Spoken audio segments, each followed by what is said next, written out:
All right, we are ready. I hope. Beverage check. Episode 1, day 1. Woo!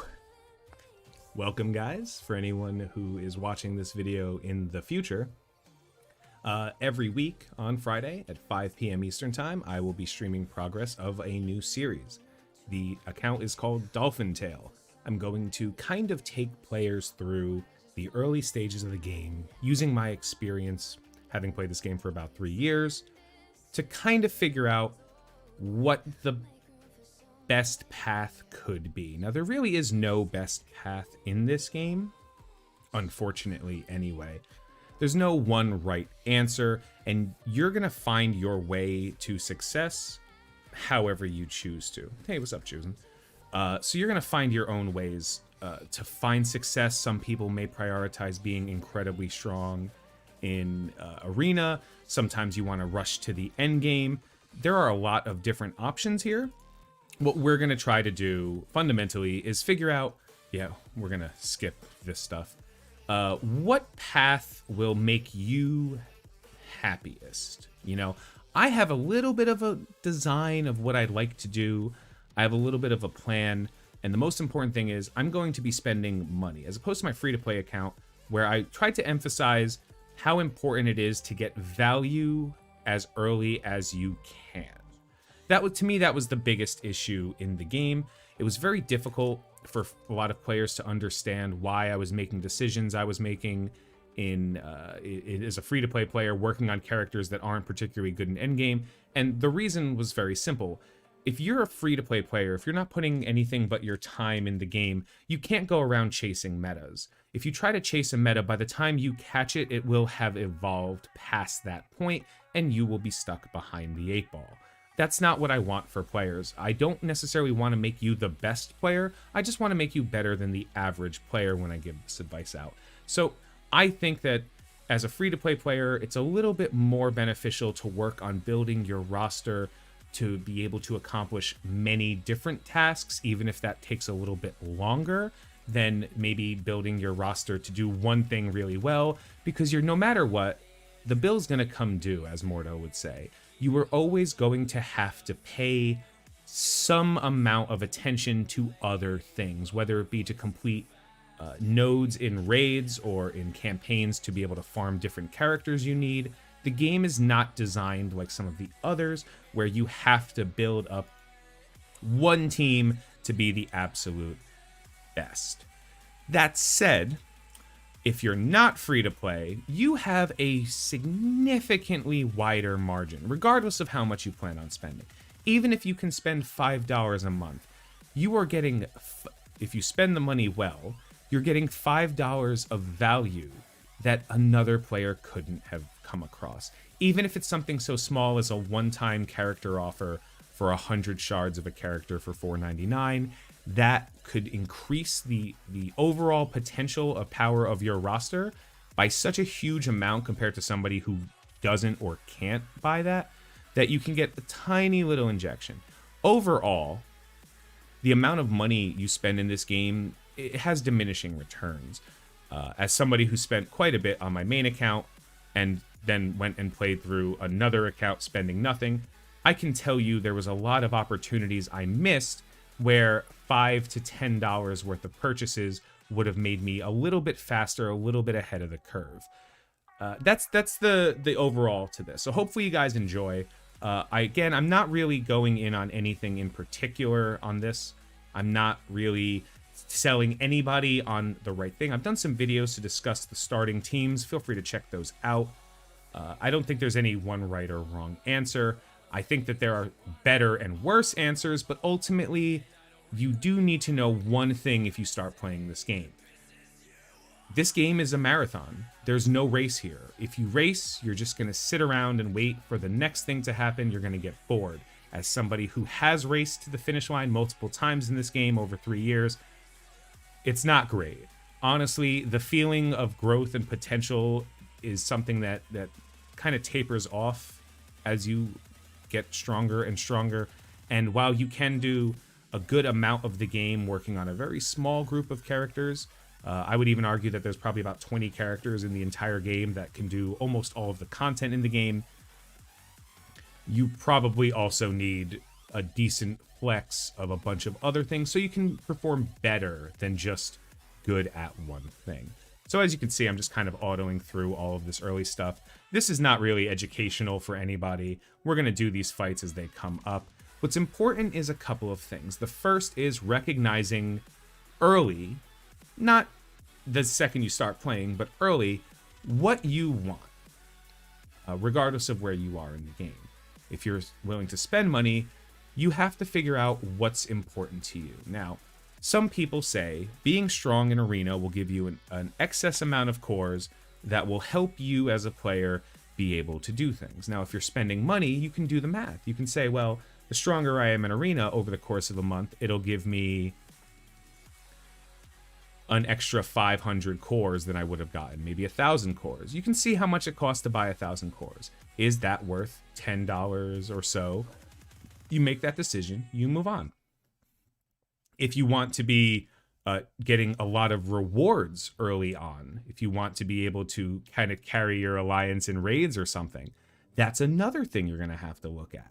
Maybe it's beneficial to you, maybe it's not. Resources in this game are very, very scarce. They are not very generous with the amount of things they give you, so it becomes really hard to work on every character. So knowing which characters are worth working on is incredibly important. At the same time, trying to build the game to a point where you're trying to get to the end game as fast as possible, you're going to be chasing it forever because the end game is going to change and the things that you did work on are going to lose their value over time. For this, the start of the game, it's going to be real simple, right? We're just going to play through the game, see what we get, and try to progress. Now, I am limiting myself to $60 a month, and there's a very specific reason for that. I want...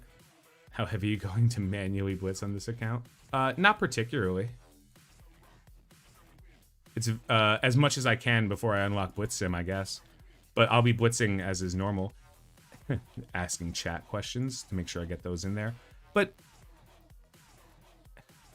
as you start, you know, I'm spending $60 because that is the cost of a brand new, you know, video game, right? Like realistically, $60 is what it's going to cost to get the next version of God of War or a new PC game that came out or something along those lines. So if you're going to play this game over the course of months, it's not unreasonable to imagine you're going to spend the same amount of money you'd spend on a different game. So I found $60. Now, I'm not saying I'm spending $60 a month. I'm limiting myself to $60 a month. So I'm not going out of the blue and buying as many things as I can. I'm also not going to save that money and be like, well, I only spent 20 this month, so I could spend, you know, 100 next month. That's not how it works. Some people don't have that access. Some people can't spend the amount of money that others can spend just on a mobile game to begin with, you know? It's not really an option for those players, so I don't want them to feel like this information is useless to them. I'm going to try to make decisions, and more importantly, every purchase I make, I'm going to explain why I think it's good. You're going to see this account have pretty standard spending for the first 3 months because in the earliest stages of the game, the money you spend, right, is going to improve the overall quality of your account so much. The first $50 you spend, if you spend it on proper things, could be the difference of like a month's worth of farming. And every dollar you spend has a time component to it. If you buy a character that's only available in the raid store, well, how many days or weeks will it take for you to get as many credits and buy that character? So you kind of see exactly how far ahead you go. The last thing I'm going to mention is that I am using Amazon Coin because it's cheaper. Because I could spend $42 to get $50 worth of in-game currency. That's not going to change how I spend. I'm not going to be like, aha, look, I spent $60, but I actually bought $80 worth of stuff. No. I'm still only going to be buying $60 worth of product USD in this game, but I'm spending less money because Amazon Coin allows you to do that. If you download the Amazon store, you should have no problem. Now, this information is available in the Discord, or in the, no, not Discord. Yeah, in my Discord. A lot of links are going to be in the description of this stuff. You'll be able to see that anywhere. Hey, how you doing? So that's pretty much everything. Now, early on, notice we don't even see rosters. I have to go through all of this stuff before I can do anything in this game whatsoever. So there's nothing else happening here. The characters, you really can't lose the opening fights no matter how hard you try. So we're just going to progress as much as we can through the early stages and try to get 2 hours or so of building a new account. I have some ideas of what I want to spend money on, but I'm going to look at every offer from a perspective of, does it help me now?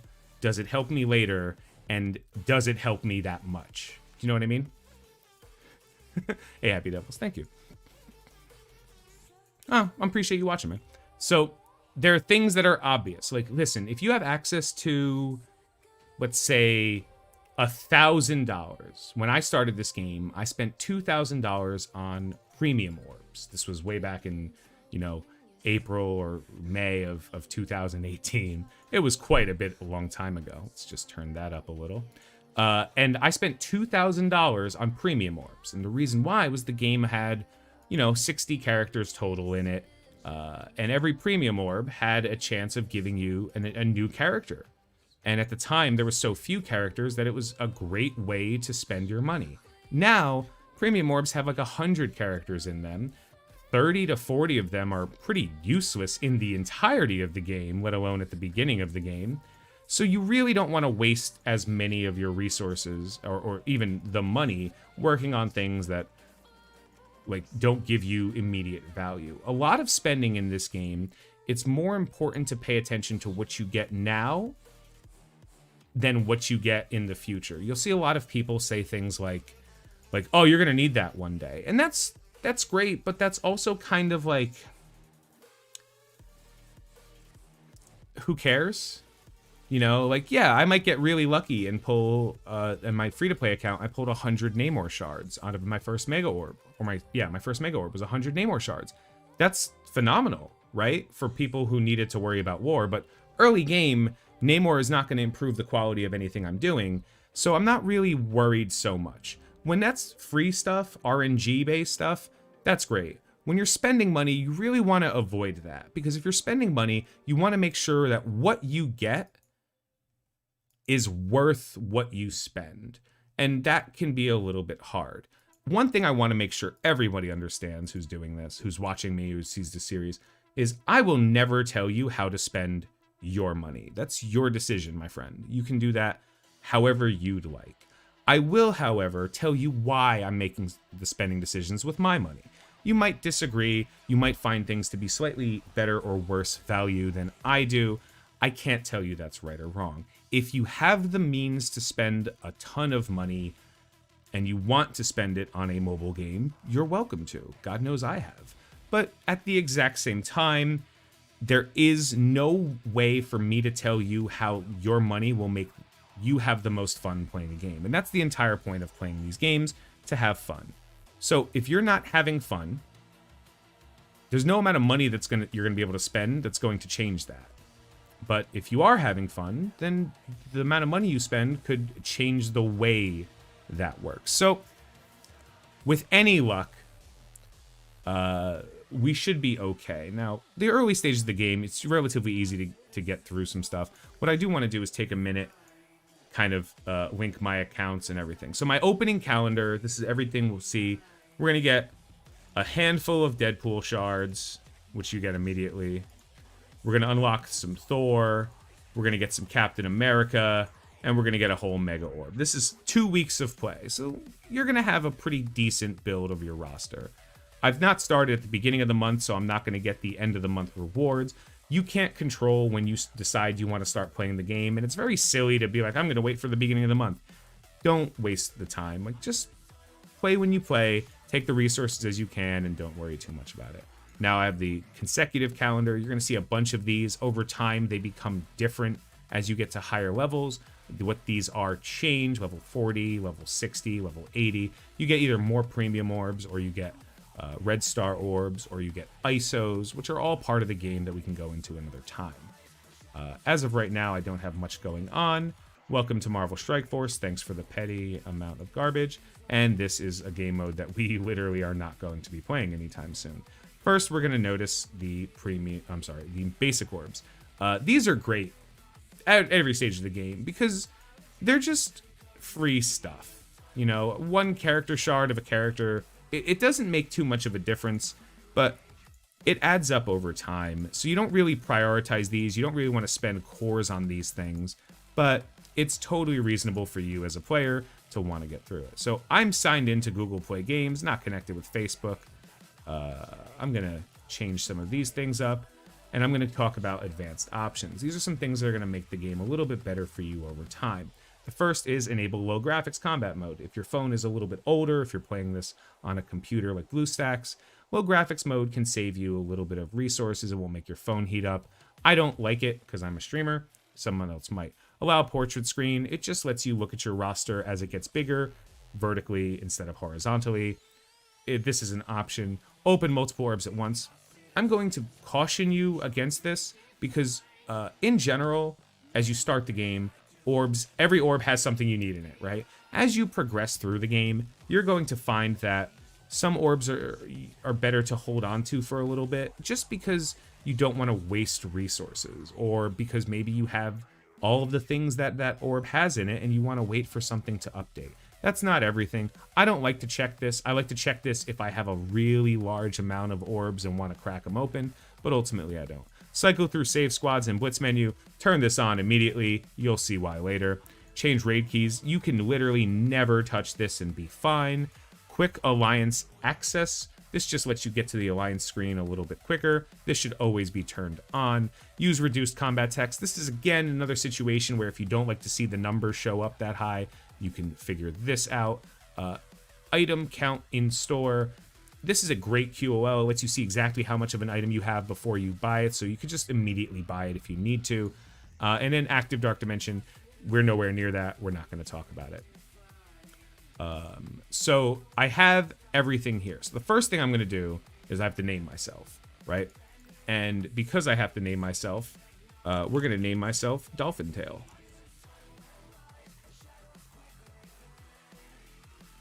Because that's the name of the account. What do you mean? I didn't have a...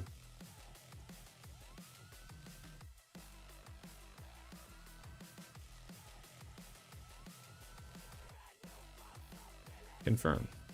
Confirm.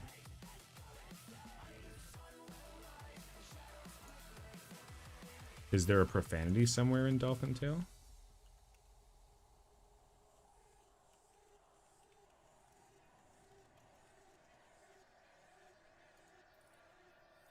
Do you see this? Interesting, right?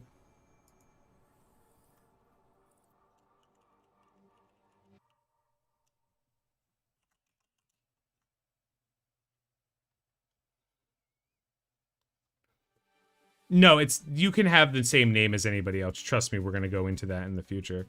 I'm just interested as to why DolphinTale is not working. Yeah, I don't see any of these words that could combine to be a profanity.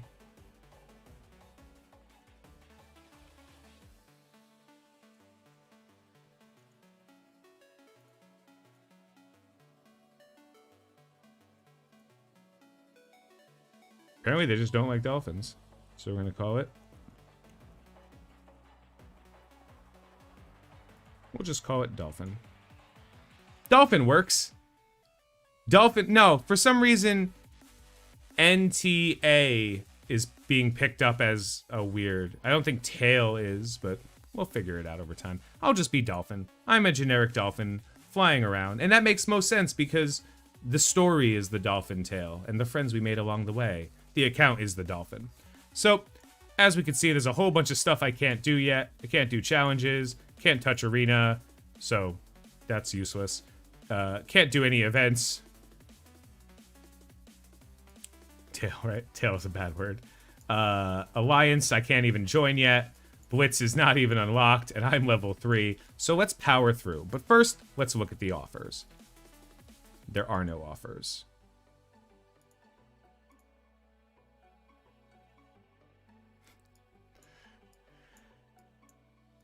Okay, so this is a store. This is the first store. This is the main store. You're going to see access to how you can spend your cores here. Right now, there's always premium orbs. These are not worth anything. Do not even look at them. You'll get them for free over time and by spending the money.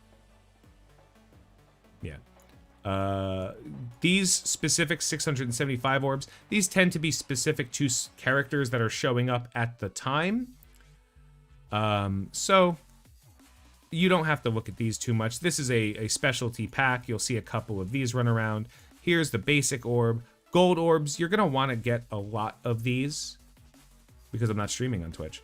You're going to want to get a lot of these over time, but you're not going to want to spend too much money because gold is one of the biggest bottlenecks or crunch points in this game. So if you try to buy these with cores, if you have an excess amount of cores, that's great. But if you're spending money on cores, you're really not getting your dollar amount for the amount of gold you get. Even the best case scenario, if you pull 7 million gold out of this orb, it still seems like a lot right up until you spend it all and wonder what happened. Legacy orbs, these are great orbs if you are spending money, but not necessarily worth cores because the characters in them aren't high impact. Training orbs, ability orbs, these orbs, again, they give you important resources, but not in the number by which you consider 450 cores is worthwhile. Wait to accrue them through playing the game. Milestone orbs are going to change soon, but for right now, these are absolutely phenomenal for new players. You get them by completing daily milestone events, and you'll see them all the time. And then mega orbs are amazing because they're 50 to 100 shards of characters that don't suck. So this is the basic store. As for this, you'll see you have the ability to buy characters in here. In general, you want to avoid these unless you happen to be the exact amount of these away and you really want the character. Again, not really worth the cores. Everything else here costs gold, and as you can see, I have quite a bit of things I need here. Now, it's starting off with green gear. A lot of my characters need green gear, and trust me, I'm going to need all of these. So I'm going to go ahead and just buy all of these. In general, as you move on, when you can see how many of a thing you have, you'll know it's okay to not buy them immediately. Early on, even these are probably worth money, but I don't have that much right now. I'm noticing I don't really have any offers yet, so we're going to have to wait for me to complete a little bit more. Then we have achievements in the early stages of the game. You're going to get a whole bunch of these things, and you're going to be like, great, this is how you're going to get Hulk, and you're probably going to use him when you get him. This is going to be awesome. And then you're going to have some random spending resources that accrue that give you random rewards that you can track as you go. Don't really chase these. There's really no reason to. As you play through the game, you will obtain more and more, so it shouldn't be an issue. Thank you. Now we can take a quick look at the roster. The starting roster is not particularly strong people, but we have resources. So let's take the characters we're using. Nothing you spend this early in the game is a waste. That said, you can probably get away with avoiding spending on certain characters. Now, some of these characters you're going to be using quite a bit of as you go on, just until you unlock better characters. So getting these guys, in general, as a rule, if you invest in any character up to about level 10 to 20, you're probably not, the amount of resources you're wasting to do so are not impactful to you.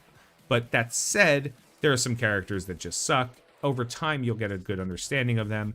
For the beginning stages of the game, it's not going to make too much of a difference. Same thing goes with gear. One thing I'd like to point out is that there are different types of characters, bio, well, not in this game apparently, skill, and they take different types of gear. So even though we have two characters that take the same type of gear, we can determine that one of them is maybe a little bit more impactful to your roster than the other to bring up your power a little bit. There's plenty of other stuff to go in here. We could talk about that some other time. Let's just start getting through some of the game now. So I have nothing else to do, and I'm capped on energy. You don't want to sit at energy cap because you're not accruing energy, so you want to spend it as quickly as you can, as often as you can. In the first couple of days you play, that's going to be progressing to the best of your ability. I'm going to say one thing that I believe, and hopefully it makes sense to you. I don't think it's incredibly important to 3-star or perfect complete every mission in the game. So you want to progress as much as you can as it moves on. But you also want to make sure that... Oop, and I'll just click auto so these guys can fight. You want to make sure that you're, you know, the things that have resources or character shards that you're interested in, you can go ahead and work on. So I'm going to just auto fight this. One benefit of auto fighting is if you're stronger than the content in general, you shouldn't run into any issues, but it will also kind of tell you if you're not strong enough. You will always have a better experience when you control the fight. Use auto as a way to just kind of force your way through certain content in the game. And in the early stages, trust me, you're going to be beating everything. That said, if you want to play around with the new characters, by all means, I understand. I just want to get through this because I've seen this many times in my life.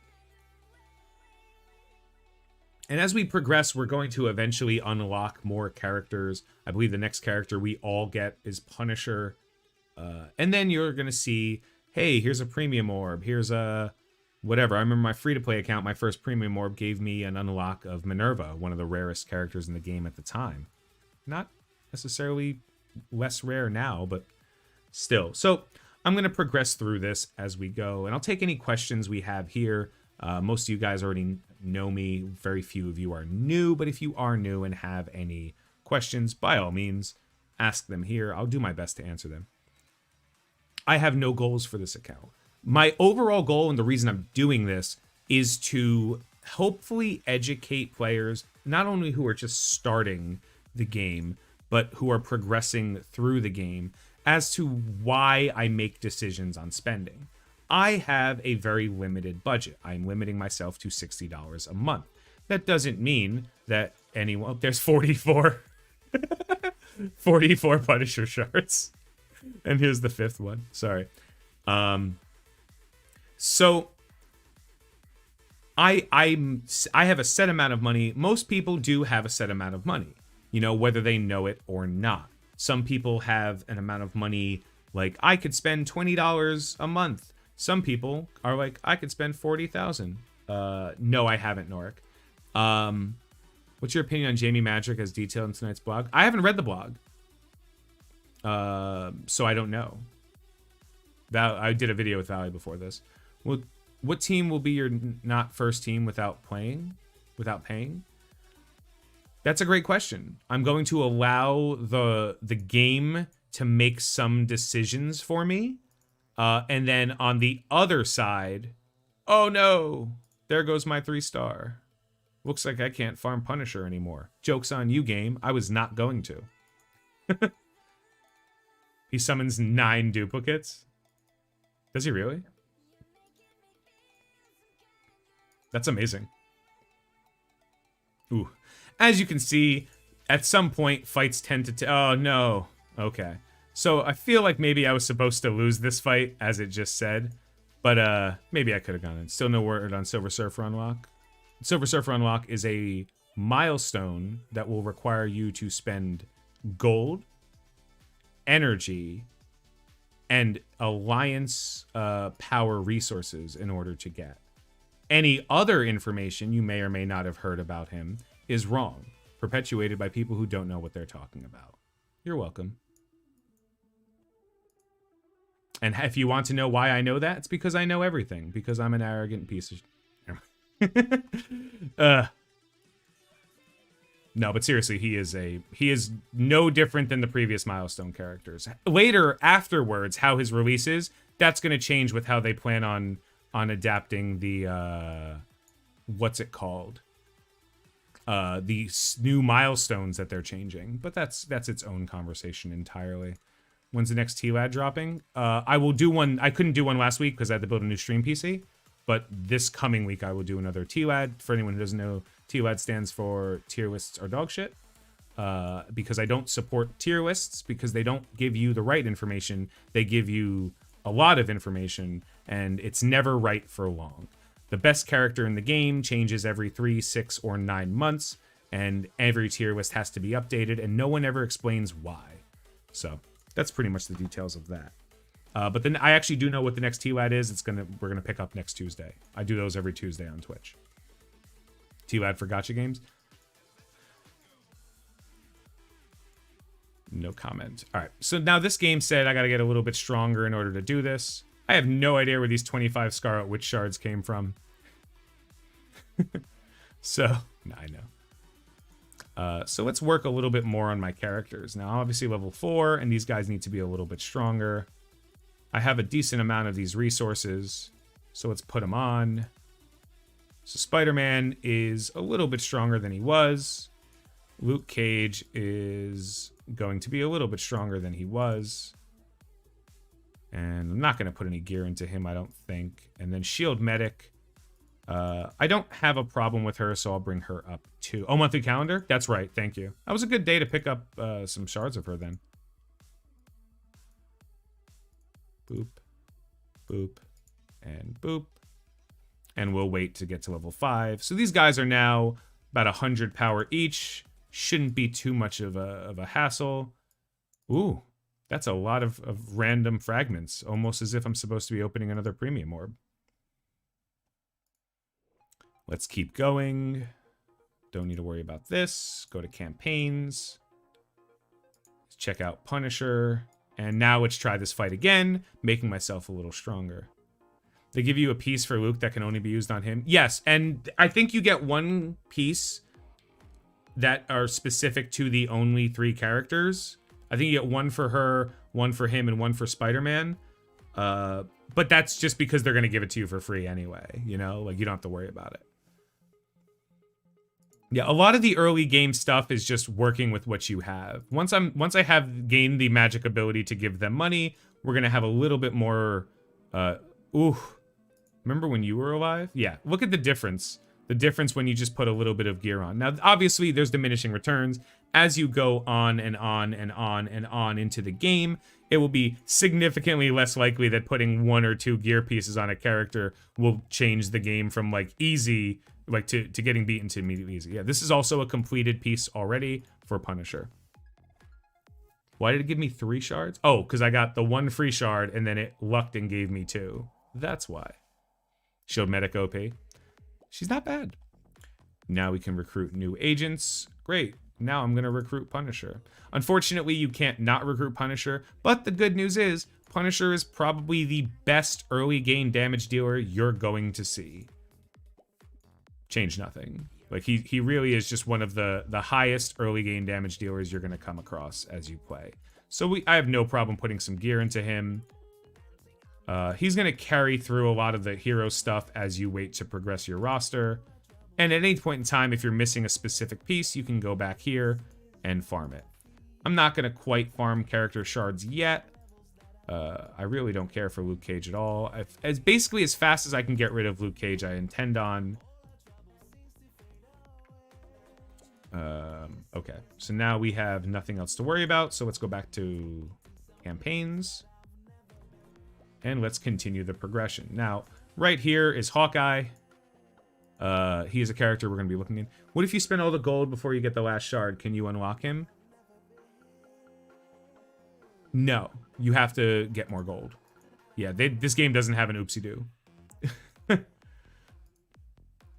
Now we're going to do something a little bit cute. We're going to move the characters around. Now, something that doesn't come up a lot, but I'd like to get it now, is something about team placement. There's a lot of information about team placement. But the general rule of thumb is that the squishiest, or the characters that you want to be protected the most, are on one side, and the characters that you want to do the protecting are on the other side. So, I want Punisher and Spider-Man, the damage dealers, for the sake of this conversation, to be protected. And I want... Cheers, Devin. Thanks. And I want Luke Cage, whose job is to protect the team, to be here. Now, there's a little bit of cute interactions. For example, Spider-Man can dodge attacks, so you can justify making a little bit of a swap here. Maybe if an attack hits and would move on to the next character, called a chain, or if an attack hits multiple characters, called an adjacency, Spider-Man will be able to dodge it. But ultimately, that doesn't make too much of a difference because none of these guys are going to beat me. Now, what I want you to understand is this is not the 100% always accurate, correct way.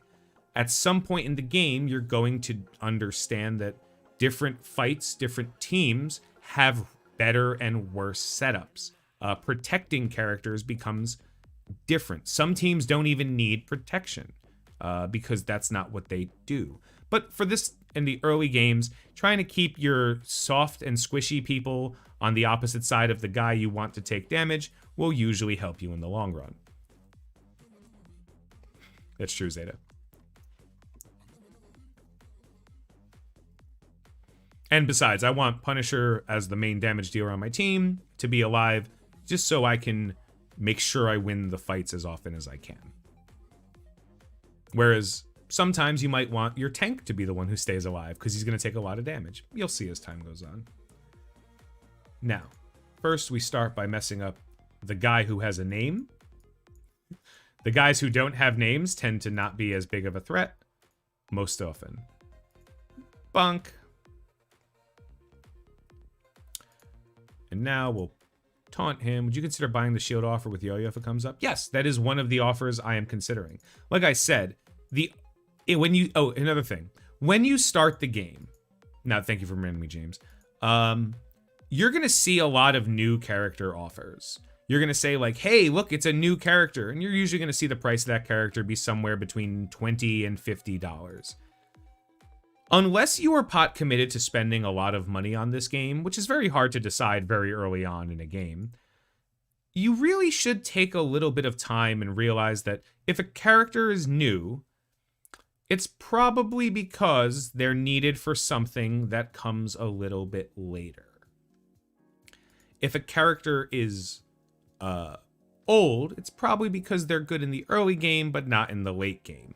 So once you understand that a new character might not have the impact on your roster, you'll become a little bit more discerning with how you spend your money. I came in a tad late with spending limit. The spending limit I've placed on myself is I can spend $60 US a month. That is the rough cost of a brand new game. I want to be able to say, instead of a game, a new game, I am paying that money into a game that I am enjoying to play. And that's basically why anyone should spend money on anything, really, because you enjoy it. You should definitely not spend money on something you don't enjoy. That's called marriage, and we are not promoting that here. Also, I'm sorry, my Pokemon shirt doesn't like this, but it's entirely yellow, which is apparently green according to my camera. I'm also way too small. Big Tony. There we go. Also, and I know this sounds weird, like, take some time to read the story. The guys who work on the story do a great job of telling, like, funny stories and jokes. And, like, it's really cool. Like, take some time to read the story if you can. Especially when events come up. I have not read the new blog post. Yeah. Okay, so you'll see a fight every now and then that has guys with arrows on them. That means kill them. I feel like I didn't have to explain that, but just in case. If they have an arrow on their head, they gots to go. Bonk. And now Punisher with the giant. That was an example of an adjacency attack. It hit one character and all of the characters adjacent. So we're just moving on. Am I playing on BlueStacks? Yes, I even have a BlueStacks link somewhere around here if you want to download it. The only story I don't read is Gamma Raid. Well, by don't read, do you mean the Doom boss? The first Doom boss of the game? Where you just time out for no reason? They try. They try their best. Yeah, you'll notice every time you first time complete, you get one power core. this does not matter. They are not particularly generous with power cores, but ultimately that's okay because power cores aren't particularly useful. So that's fine. Another thing to note is the amount of XP you get, experience as a commander, to improve your overall level is based on the 1-for-1 the amount of energy you spend. So if a node costs 6 energy, it's worth 6 XP. If it costs 10 energy, it's worth 10 XP. Something to keep in mind. I'm level 43. Any tips? Level 43. Well, I can't just give a generic tip, but if you told me a little bit more about what you were doing, like what characters do you have? What, you know, what's your alliance up to? Have you started playing around in war? Like these kind of things, I can give you more. But I could also just give you generic information. Like, unless you're willing to spend a lot of money, it's not great to ever work on any one team. You want to work on multiple teams to accomplish multiple things because the 3 major game modes in this game do not respect any one team. They tend to either respect individual characters of high value or require different levels of teams or amounts of teams. For example, Blitz, which is a questionably valued game mode, as well as RTA require you to have access to a lot of characters. Raids require you to have access not just to one raid team, but to multiple, so you can be able to accomplish different types of events. And are you going for ASG right away? What's ASG? It's a word I've never heard. Asgardians right away? No, sir. There is no reason. The immediate Asgardian plan is for someone who is pot committing very early to spending a reasonably large amount of money in the game. The Asgardians are a phenomenal team. They're not particularly good early, but they are a good team. They help you unlock a great legendary, which leads into another legendary, a very specifically powerful character. But the biggest issue is when you buy the Asgardians early, they aren't good. They become better later. They're okay. They're not bad. But you don't get the value of the Asgardians early. That said, if there's a pack of any full team for $24 or so, I promise. Wave 1 is the team that I intend on working the most on, if that makes sense. And the very simple reason Beast is being on Nexus 5-6. Oh, nice. Who's that replacing?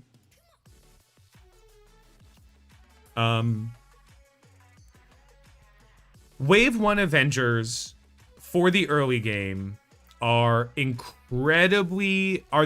best option for starting, right? Because the wave... Oh, Green Goblin? Was that Green Goblin's second node? Yeah. Wave 1 Avengers do everything you need to in the early game, but like all of the starting teams in this game, none of them matter. None of them matter. Like, they're all useless. Now, someone's going to make an argument. Like, Wave 1 Avengers are really good in the endgame. No, they're not. They're not. You know how I know that? I'm in the endgame. My main account's in the endgame. Like, they're not good. Oof. Gotcha.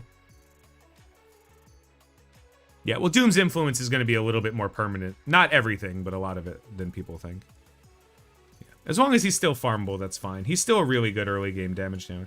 So I couldn't do this with that fight. So you don't just quit. You go back and you continue to try to build out your roster a little bit. So maybe you approach the fight from a different way. Now notice I really don't have many resources yet. So we're going to have to wait a little bit on that. Can I buy something yet? Will you allow me to spend money yet? Weird. Other than the usual characters they give, I got Stature, Ant-Man, Human Torch, and Thing.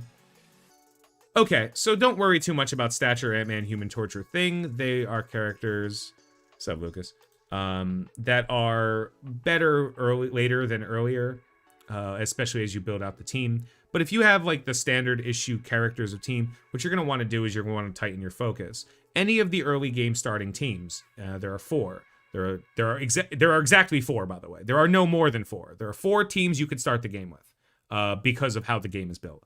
The first team is the Defenders. They are the absolute worst team, but not like completely useless. They're just not worth as much as they used to be. Then there's the Guardians of the Galaxy. They're a very high risk, high reward team. A little bit better for free-to-play players if you start early, but ultimately, if you miss them, it's not going to kill you. Then there's the AIM team, who are very good at hurting people and sustaining and doing raids, but they cost too many resources to make them very relevant. And the last team is the Wave 1 Avengers. You get most of them for free at the start of the game. They're very easy to progress, and then you move on. The starting point for whatever team you start the game with, the stopping point for that team, and I know it's going to be a high number for a lot of people, is 150,000 power. Right now, that sounds like, oh, geez, that's a lot. Trust me, you're going to see really quickly how easy it is to get a character to 5, 10, 15, 30,000. It basically comes with your level. So if you're level 43, that means the max your characters can be are 43. That means that the max gear tier your characters can be, I believe, is 8, maybe 7, but either 7 or 8. So that means that your average high investment character is probably somewhere around 12,000 power. As you go on, and as you work on characters, 150,000 power team seems like a lot. It ends up not being that much, because it's enough to do the stuff you need it to, but not so much that it's a waste. 150,000 power, because your team is 5 characters in general, comes to about 30,000 power each. So once you get your characters to about 30,000 power each, obviously some can be a little bit higher, some can be lower. It's a really good time to start working on whatever team you worked to invest in it. So there's also different things you can farm. You can farm 4 characters. You can get more character shards to give them more stars, which makes them a little bit stronger. You can farm gear. All of that stuff lines up. If in war, Mr. Sinister's clone is the only one remaining, do you get the defeat, but the team gets defeated? You win. It says defeat, but you win the fight. It's same thing with the summon.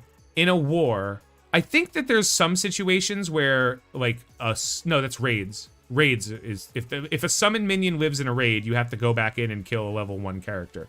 In war, as long as you kill the 5 characters that started the fight, whatever is left at the end of the fight, it goes away, because they don't stay. So war is pretty okay on that. Yeah. So whatever team you work on, feel confident in working on them early. Just know that it's time to switch early, because this has never been a game about working. I saw somebody give easily the worst advice in the world. They're like, if you start with like Heimdall and Thing, you're going to have a great time. Well, that's not inherently untrue. It is absolutely untrue and a lie. You aren't ever going to be the best by working on the best characters. You're actually just never going to be the best at this game, unless you're willing to spend a ton of money. Wave 1 Avengers helped me 3-star NTW and Neo Jacket. Yeah, there's plenty of options for Wave 1 Avengers. You can make that exact same argument of what the Wave 1 Avengers can do for every team. There's only like 3 useless teams in this game. 3. It's like the Ravagers, right? Yeah, the Ravagers is the most prominent one. And then there's like a couple of other like weird characters like Nebula, not great. But if you, for example, if you started with the Defenders and you worked on your Defenders, the Defenders can help you do any node that says city. They can help you do any requirement, like the gold milestone or event that says city. They can help you with that. Are they the best at it? Of course not. They're terrible. Don't do it. But they have the same value.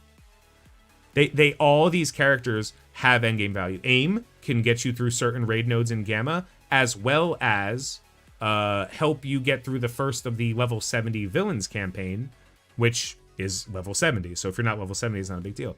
The Guardians of the Galaxy have Gamma raids, as well as Nexus and Doom War nodes. All of the teams have value. All of the teams can help you. Making an argument about why something was useful is not the same as making an argument about how useful something is. So you can do a lot with a lot of characters, but at the same point, there are, like I said before, about 20 characters in this game that are worth everything, and those 20 kind of change over time. You know, if you asked me this question a year ago, I would have told you one of the best characters in the game to work on, without a shadow of a doubt, was, let's see, maybe a little bit over a year ago. I would have said like, Rocket, you know, because he was one of the best damage dealers in the game. Then they replaced him with a better damage-dealing blaster, and then they kept replacing with more. He has fallen off. So what you can do with characters will always be pseudo-relevant, so you always have to work on characters. I do think Wave 1 is the best team to start with because they give you the most value across the game. But that said, you really don't need to do too much on them. They don't need much. So I made a little bit of a change. Let's see if I can now fight this fight.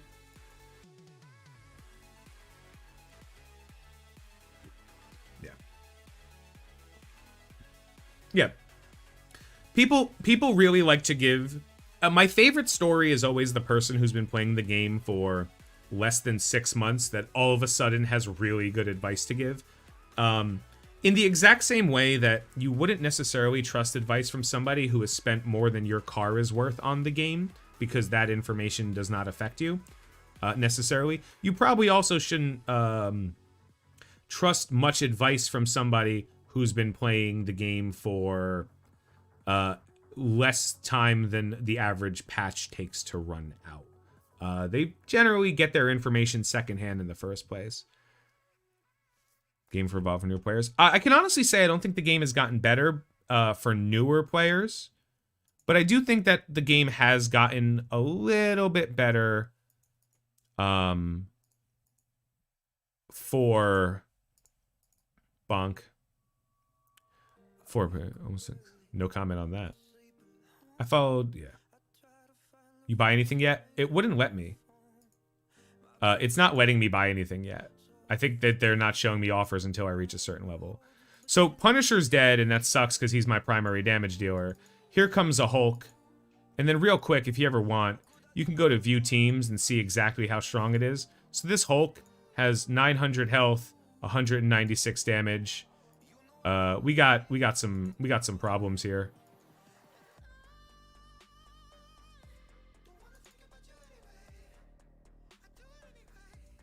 This Hulk's gonna kill something. Yeah. But all I have to do is down him. Yeah. Once he dies, I'm good. Cool. So, I didn't 3-star this event. Trust me, later on, I will. You'll always be able to come back. All I care about is progressing. In the early stages of the game, all you should care about is getting further down the line. Once you reach that point you can't anymore, that's when it's time to pause, maybe move on to the next version of the game mode. Now, for example, I think I just unlocked the Villains campaign now.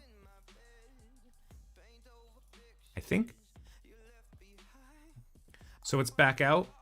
Nope, I need to complete Heroes Chapter 2 and have 3 Villains characters. So, let's see. What do we have here? We've unlocked events.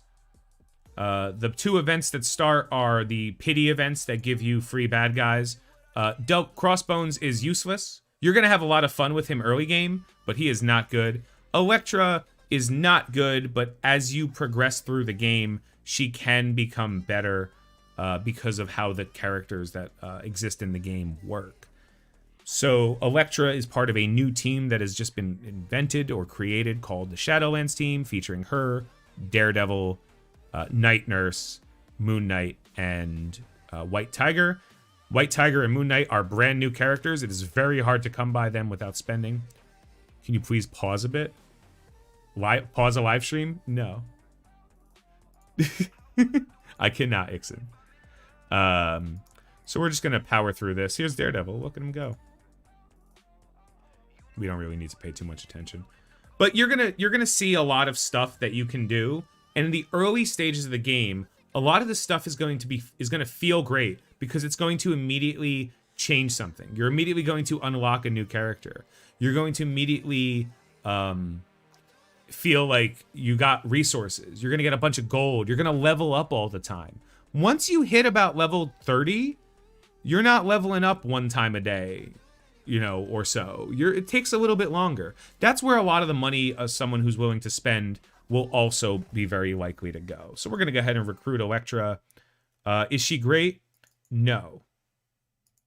Is she acceptable? Yes. And again, getting all these starting characters, we're getting them all to level, at least level 10 or so. So it shouldn't be that big of an issue. Now we can move on here. It's always nice to just kind of check to see if there's any requirements. These don't seem to have any. Let's keep getting a little bit more Electra stuff. Yeah. Just remember, if you're getting the character at the very beginning of the game, it is very unlikely that those characters are good. They don't give away anything for free, you know? So if the character comes out and you get it for free through playing the game, not through like random events, it's probably because that character is not inherently good. Useful? Different. Free to play? Absolutely not. We did a free to play series already. And I don't think anything has changed from a free to play perspective that requires me to reevaluate the free to play market. However, I am limiting my spending on this game, and every time I make a purchase, I'm going to discuss the details of why. Ooh. For some reason, I have a delay between your audio and video, just a little. Anyone else? I have a brand new streaming rig that I've set up this week, and this is the first time I'm streaming on YouTube in 6 months.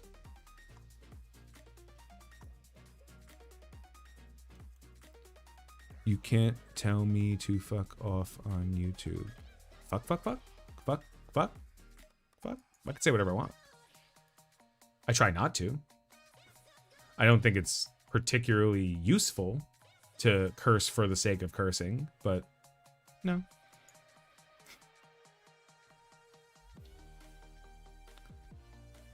Anniversary blog looks meh. Yeah, that makes sense. Okay, thank you guys. I actually, you know what's very funny is I actually created a thing that's supposed to talk to you in chat as we go, and it just doesn't seem to want to do that. And now I'm sad. Hey, do I see the YouTube streams back? I used to listen to YouTube videos as podcasts during the Defenseless run. Have you bought anything yet? Not yet, sir. Not yet. They haven't actually allowed me. I will. I can't do subs because there's no subs on YouTube. I'm gonna first person to like guess what my first offer is. I just want to see if you guys can guess what the first offer I'm gonna buy is in this game. Your voice is very chill for this, Tony. Am I?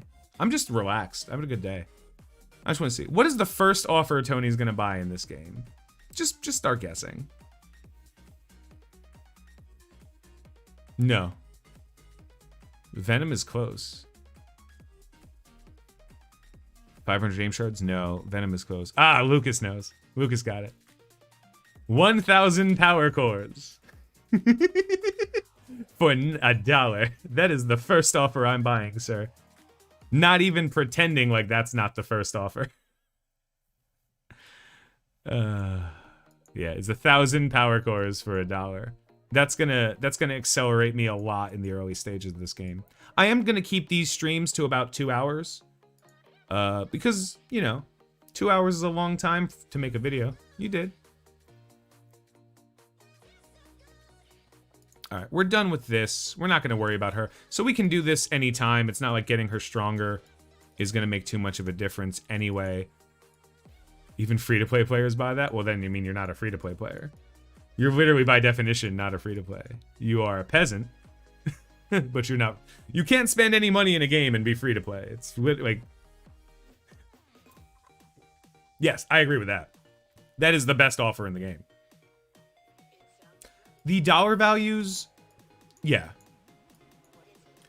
It's funny because in the early parts of the game, your money goes really far, and then it kind of peters out as time goes on. Only free-to-play offer is Minerva. Well, that has its own title. There's the Minerva free-to-play. For those who don't know what that means if you see a Minerva offer and buy it, you are still a free-to-play player. Well, actually, that's not true anymore. She's farmable. She used to be, like, impossible to access, but she's so good at every stage of the game that, like, it was worthwhile. What's your final goal for this account? There is no final goal. I will continue to play this account and track my progress in this account until such a time as I feel like I can't progress any reasonably for the amount of money I want to spend. So it's like there is no end game anymore because the game has evolved. Like, Dark Dimension 4 is not endgame. Minerva's kind of meh now. Minerva is required for every Dark Dimension and is useful in every raid. Minerva is probably one of the best healers in the game. Still. Yeah. Bonk. Bonk, bonk. I can click auto. I think I got this. Ghost is better. Ghost is not a healer, so I don't understand what the conversation you're trying to have is. You're comparing Ghost, a character who is a damage dealer with a lot of attacks, to a healer who passively heals. They're not. It's not the same conversation. Sucks to be a new player when I was starting as a free Groot Hell in CM.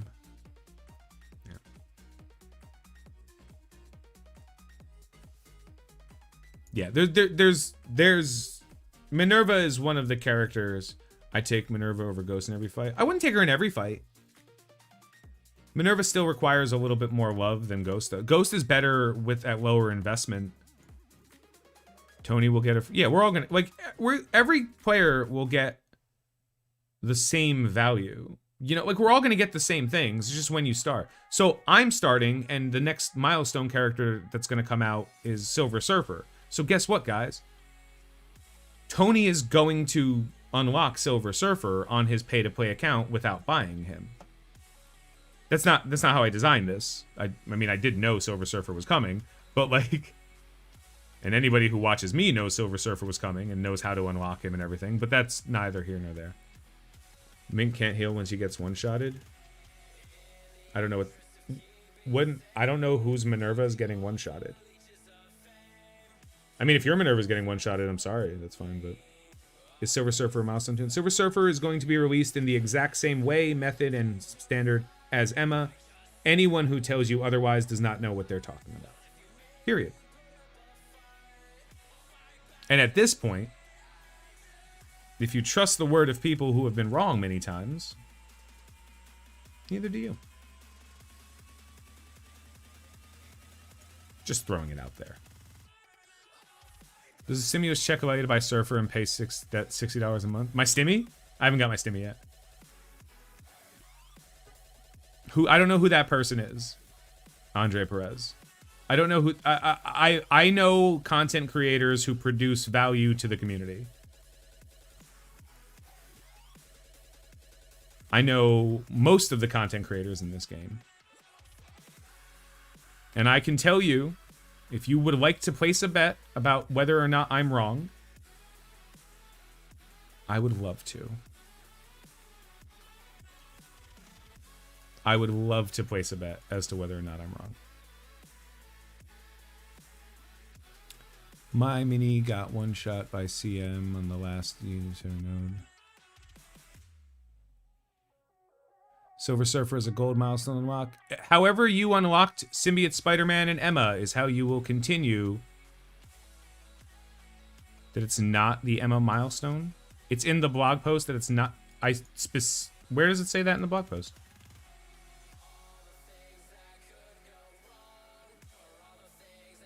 Oh my god, we have idiots here. Okay. I have no problem with people who produce content in the game. I have a problem with people who tell stories.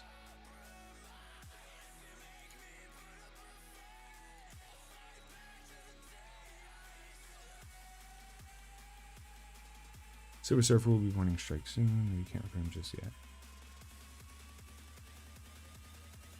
Oh, they have a new blog post? Cool.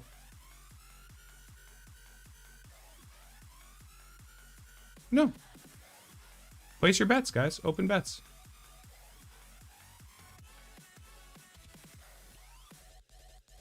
No, I'm totally fine with placing bets.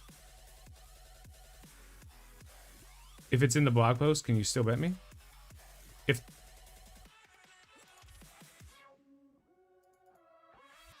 No. If it's in the blog post, can you still bet me? Yeah, of course you can. Blog post isn't proof. Game's proof.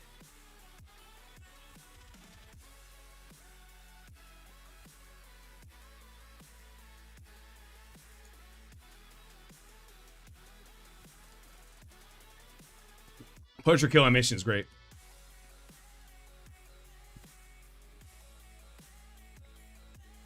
Silver Surfer offers will be available, I believe, when the patch ends. When the patch enters, and the patch is next week, right?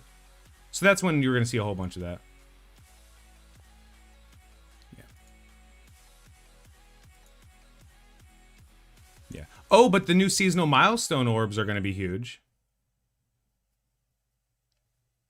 Guys, I'm not here to debate you over whether or not someone has an opinion is right.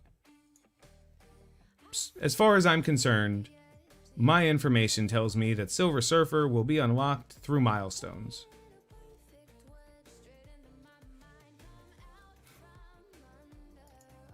That's what my information tells me. If that information is not good enough, or if I'm wrong, then I will apologize when my information is wrong. As I would assume any person who makes a claim and ends up being wrong would make. I assume any person who says something would happen and is wrong would apologize for being wrong. What's the first offer? The budget's $60 a month. No overlap, no, just $60. Not including tax though, like tax doesn't count.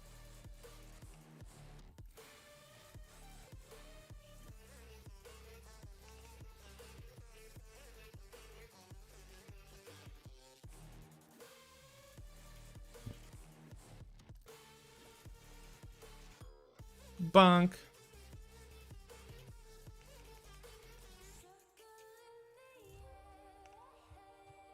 Don't kill me. Dodge.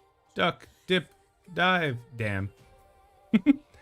It's so fun to play in the early game because one piece of gear, aim Sinister Six Guardians, we're gonna not necessarily. So the thing is, there's no actual benefit to buying. All right. Hold, please.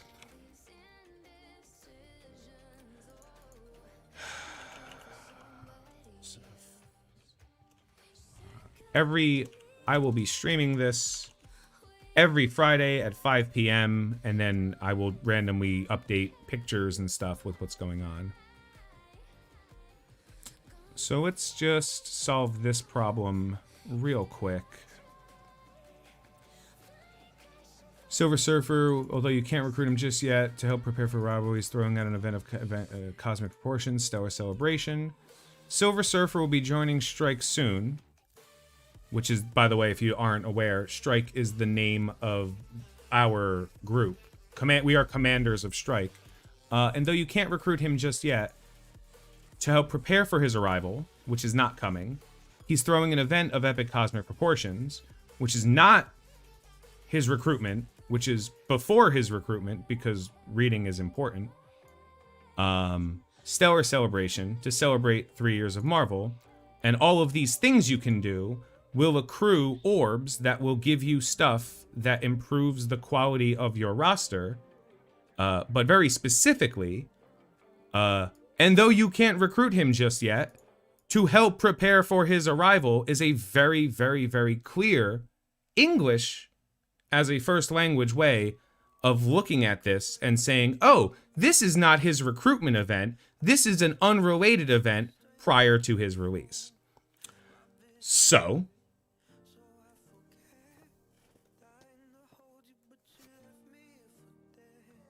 anyway, back to the game. I'm not guessing, guys. I never guess. Sometimes I'll speculate.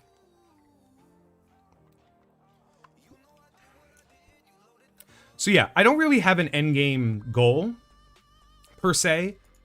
There are things I want to do, though. You know what I mean? I want to unlock Ultron. People have this weird misconception that, like, Ultron's not a good character anymore. You're wrong. You're stupid. People who say that are stupid. Ultron is maybe not top 10 characters in the game. But he's still phenomenal. Phenomenal. Phenomenal character.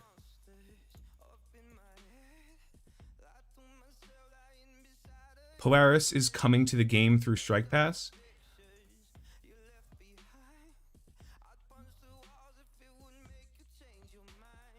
No.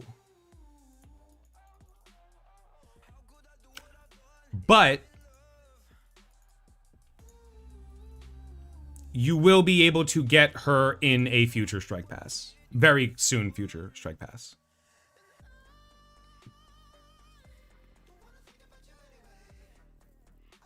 Yeah. No, Polaris is a campaign. Minimum go for DD3. Yeah. Oh man, I can't do it. I need to be stronger. Beast will be farmable. That one excites me. Farmable Beast is relevant to me. Farmable Beast doesn't give me information. Farmable Kitty Pride gives me information. I don't think your roster... I think, but if you unlock... The earlier you unlock Ultron...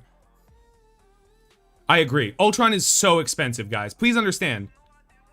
Gear Tier 12, maybe 13, is the upper limit of what you should put in Ultron. That's me saying it now. I have a Gear Tier 14 Ultron. I'm gonna have a Gear Tier 15 Ultron. I'm a fat blubbery whale. Not so much anymore, but like I'm still a whale. I've lost some weight. Hoping Longshot is a Strike Pass character. My information said that who's the next one? Is it Scream or is it Anti-Venom? I thought they told us. Maybe someone told me. Being the next legendary. Yeah, the next farmable character in the game. Scream. Yeah, it's Scream. I thought it was AV. So if she's Scream. So let's see. And this is for obviously not starting stuff because all I'm doing is running around. Nah, Scream's still fine, dude. Scream's a good character. Scream's a good character, man. I'm convinced. If I say it enough times, I'll believe it too. Scream is the battle pass. Yeah. That's the RTA battle pass character. I could, whatever. I'll be fine. The RTA is its own nightmare, but you know, I'll be okay with it. Let's keep working on Pun Daddy. AV would be better. Yes, that is true. They haven't announced who is the Strike Pass character. Oh, the new Strike Pass character? That's a great question. I didn't even think of that. But the Strike Pass is not supposed to be coming out in the next pass, is it? What did you want to say before Scream? I don't remember. Yeah, if Kitty Pride becomes available, like really soon, that might be a little bit more telling.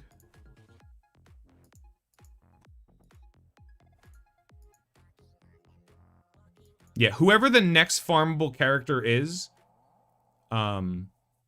that might be recent information. The Strike Pass is coming in the next update. Is it? Interesting. Hey, to be fair, they might add her to both. They might have a Strike Pass for Polaris and a campaign. That's something that's possible. But I know she's a campaign. So, you know. Got that. Yeah, there's two different battle passes, and none of them are worth the money. That Anti-Venom. I actually think that Cull is being taken out of Premium Orbs sooner than people think he is. Because Cull is not good enough a character to be exclusive to Premium Orbs, and he's actually not even like exclusive. Like you can get him in Ultimus Orbs and Red Star. Like Yo-Yo is harder to get than him. Do I like Warzone? I'm not a fan of shooter games, mostly because I'm not a fan of playing games with people. Do you think X Factor are the new symbiotes? No. If you mean a team that people will spend a lot of resources on because they like them, but ultimately not necessarily be the highest impact, yes. Do I think that I think the X Factor team is probably going to see a lot of arena play. Oh, thanks, man. I think I think what the problem is, the Axemen, the Astonishing X-Men as a team have come out as incredibly powerful. Beginner player wondering if I will be able to get Moon Knight with just 9 squads for Blitz and 9 Nocturnals. Tens, what do you think? Are you free to play? There's more than just your contribution that will count towards that. You know what I mean? Will you be able to unlock the 100 shard Moon Knight? Well, it depends. Is your alliance contributing in a very meaningful way? As a free-to-play player, it's dicey, but as long as you could get lucky. Like, it's not unlikely, but it's not like guaranteed for you. Mainly because you can blitz as often as you want. If you blitz 8 times a day, the orbs might not be pleasant. You know what I mean? As a free-to-play player, it's a little bit harder. As a pay-to-play player, you could buy cores that will help you accelerate and blitz multiple times, etc., etc. But as long as you're doing all of your raids and all of your arena fights a day, like, don't worry about winning an arena. Symbiotes are super versatile. What are we agreeing? Guess is Axemen? Axemen are already the best. Axemen are fundamentally the best team in the game right now. All of the content that the Axemen... Oh, the only difference is the Axemen aren't particularly good at Dark Dimension. But fundamentally, the Astonishing X-Men team are the best team in the game. A 250k Astonishing X-Men team can accomplish what 400 and 500k versions of all previous teams can accomplish in raids. That alone gives them value. At 400k, the Astonishing X-Men can auto Doom Raid.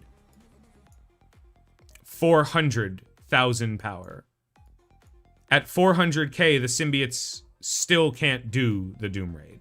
So the power levels are like, but the symbiotes are good enough. They're not good, they're good enough. They have very specific role in the game and they do it very well. They're good at Dark Dimension. They're great in some of the earlier raids. They're a great team. Hey, what's up, Dutch? Should I just start looking all my tier 4 and X-Men? No, do not. Please understand something very important. Tier 4s are rewards characters get for being necessary. Not requirements characters need to be useful. If a character requires a tier 4 to excel, they're not good. There are some tier 4s that are incredibly powerful. But ultimately, if a character needs a tier 4 as opposed to is just better with a tier 4, that's fine. I have a spreadsheet on my Discord. If you go to my Discord, and it should be somewhere around here, and you look at my resources, I have a spreadsheet where I advise based on what tier 4s improve the overall quality of a character. Yeah. For example, some teams have like 2 amazing tier 4s and then a bunch of good tier 4s, like 3 or 4, and then some that are like, well, they're not bad, you know? So you kind of want to make sure that you tier 4s. And then there are characters that are just so good that, like, Symbiote Spider-Man, Black Bolt. My favorite tier 4 in the game? Thanos' passive. No, Ms. Marvel's passive is my favorite tier 4 in the game. There's no passive. And again, I don't even think Ms. Marvel's that good, but Ms. Marvel's tier 4 is so good because it just means, like, she's gonna keep hitting people all the time, and that makes me happy. Because Ms. Marvel, oh, there she is. It loves to punch people in the face. Second favorite is Sinister's ult, because strong. Third favorite is Doc Ock's everything. Is everything on Doc Ock. There are a ton of characters that I have to start, like, working towards, but now that I've built my team up a little bit, I should be able to continue a little bit more through the campaign. Yeah.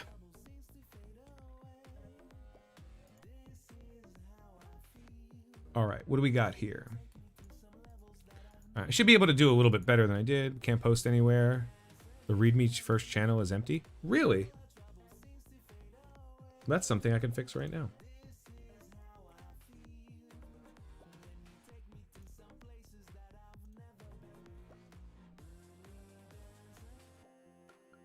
Sorry, guys.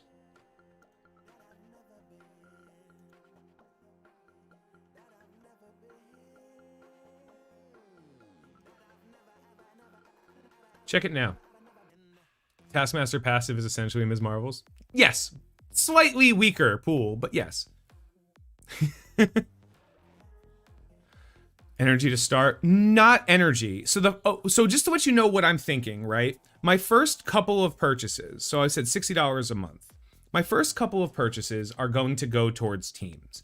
I understand that I'm not going to be able to work on all of those teams immediately, but that's where I'm going to go. So the first month or two, I'm going to look at acquiring characters that are going to be impactful sooner than later and over periods of time. Now it says welcome with no place for me to...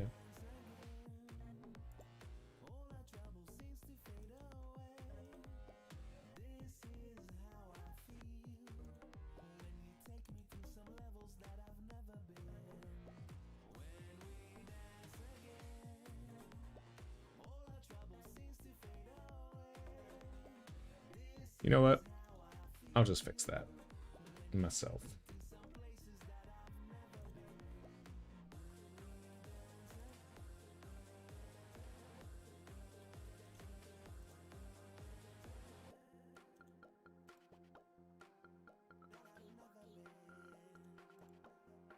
There you go. Weird that it wouldn't let you in, but it let other people in.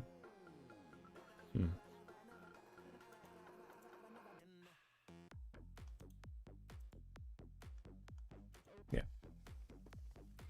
What do you say to new players about their first and second legendary? Depending on where you are, I think that legendary farming is not as immediate as a free-to-play player. But I do think one of the cool things is, because the start as a pay-to-play player, because you can buy a team early, and then that team can do a lot of what your energy would otherwise take for you, you can really focus on the Sinister Six early. And you can get, I don't think that 2 legendary, like what you'll hear is people like, 2 legendary, duh! And like, they're idiots. And the reason they're idiots is because the status of something as a legendary doesn't mean they're useful. It means that they're the best of what they do.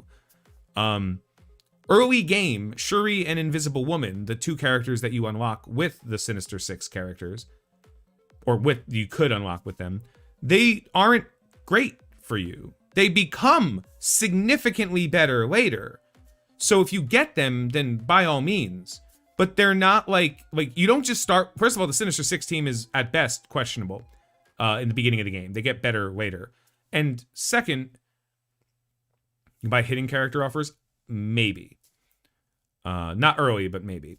But like those characters, if you unlock Shuri, she's gonna sit at the bottom of your roster. She's not even worth the tech gear compared to what else you could be working on in the early stages of the game. She doesn't improve the quality of your roster that much. She could, but she doesn't. Same thing with IW. IW is a phenomenal character. Doesn't really improve. No, it's not that they're garbage until Doc Ock. They're just not. Like they have no sustain without ISOs, and restart the game to see offers. Yeah, now it's time to. I just want to complete this node. This node is hurting my feelings, and I want to beat it once. I think Fury and Magneto are probably the best 2 first legendaries now. I would agree. I think Magneto has the highest impact on your roster. I think that Magneto as a character will give you an amazing resource to be able to succeed in multiple game modes that are relevant to your interests. Bonk. Dead.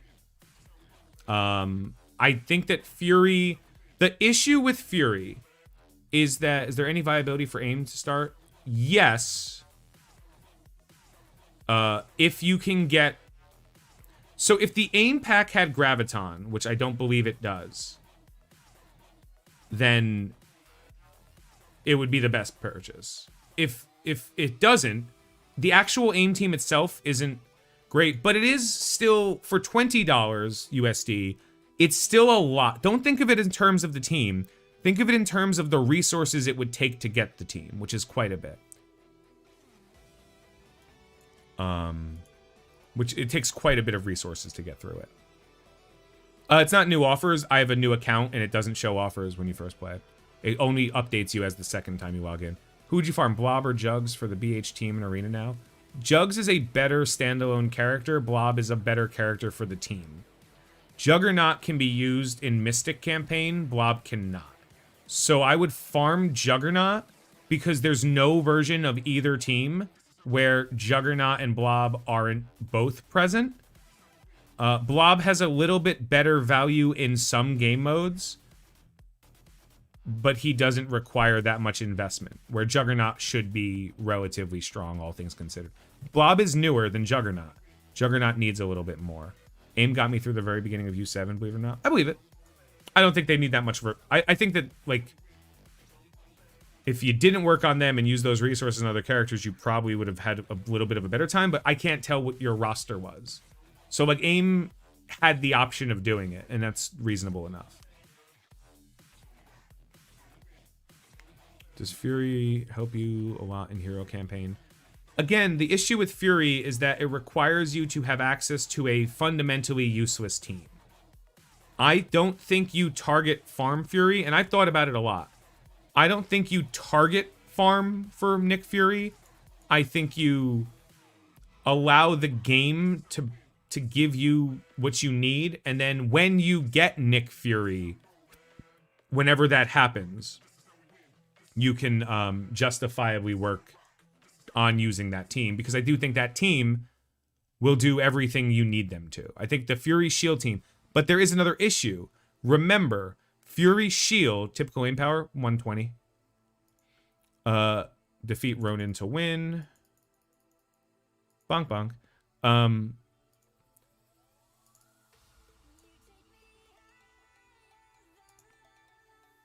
What's up, Wilson? 150 to 180 for Villain 7-1? That's not right. Oh, you mean to do the content you were doing? Yeah, that makes sense. How about farming Pintech because Axemen are a premier raid team now as a beginner? Well, considering the fact that you literally cannot access Yellow Jacket until, specifically Yellow Jacket, until Nexus 3, that's not an option. Someone might tell you it's an option, but it's not an option. Well, there's ISOs now. 120. To complete 7, 120 is over. No, like just 120. A 3-star AIM team, as long as you have Graviton and Scientist Supreme and Security invested in, can beat the first 3 nodes of, what's it called? And just keep in mind, just because there's ISOs now, it doesn't change, like, it's, your character gets stronger. It doesn't matter if there's ISOs. Like, that doesn't mean anything. Lowest you've seen is 230k. The lowest AIM team you've seen to beat Villains 1 is what we're talking about, right? Is 230k? If that's the lowest team you've seen, you're looking in all of the wrong places, sir. Villains 1. That's what we're talking about. Villains 1, 120. No, not Guardians first. Yeah. Oh, 120 to beat it. If you want a 3-star, like 130 might be a little bit better. And again, that's meaningless. I mean, from what ISOs gives a bit more utility survivability. Yeah, but like, it increases their power. The point I'm saying is ISOs don't just show up. Like, if I say 120 and you get there through ISOs, it's still as reasonable, you know? What's up, man? Mine was 140. 140. And again, like, I don't think that, like, you have to stop working on AIM. Pardon, 130. Okay. Whew. No, 130, trust me, I believe that. Fresh. But, like, when you said 230, I was like, that is not information. Don't wherever you went, run away. They can't help you, sir. I've done Doom campaign nodes that require AIM with 190. Doom campaign requires a little bit of a stronger AIM, but also, I don't even think AIM is the good option on those Doom campaign nodes, right? Because it's like AIM or whatever. Also, Villains 1 can be beaten by 1 Zemo. Like, just have Zemo and you win that fight. It's crazy. So, I felt Defenders, Guardians, and Shield early on. Why would you feel bad about that? That's a great way to progress through the game. Defenders are a reasonable early game team as long as you cut them out. Guardians can accomplish some great tasks for you early and mid-game. And the shield team is a great raid team overall. The teams are fine. The issue always comes down to how much you put in them. I think that you should become comfortable with taking teams up to a specific point and then stopping as you progress. Yeah, Rage is somebody who does really good content, by the way, for this. Something you guys also should know if you're willing to spend money in this game, as I am, is as things get closer to a point, like, Tony, are you going to farm the Guardians? No, I'm not.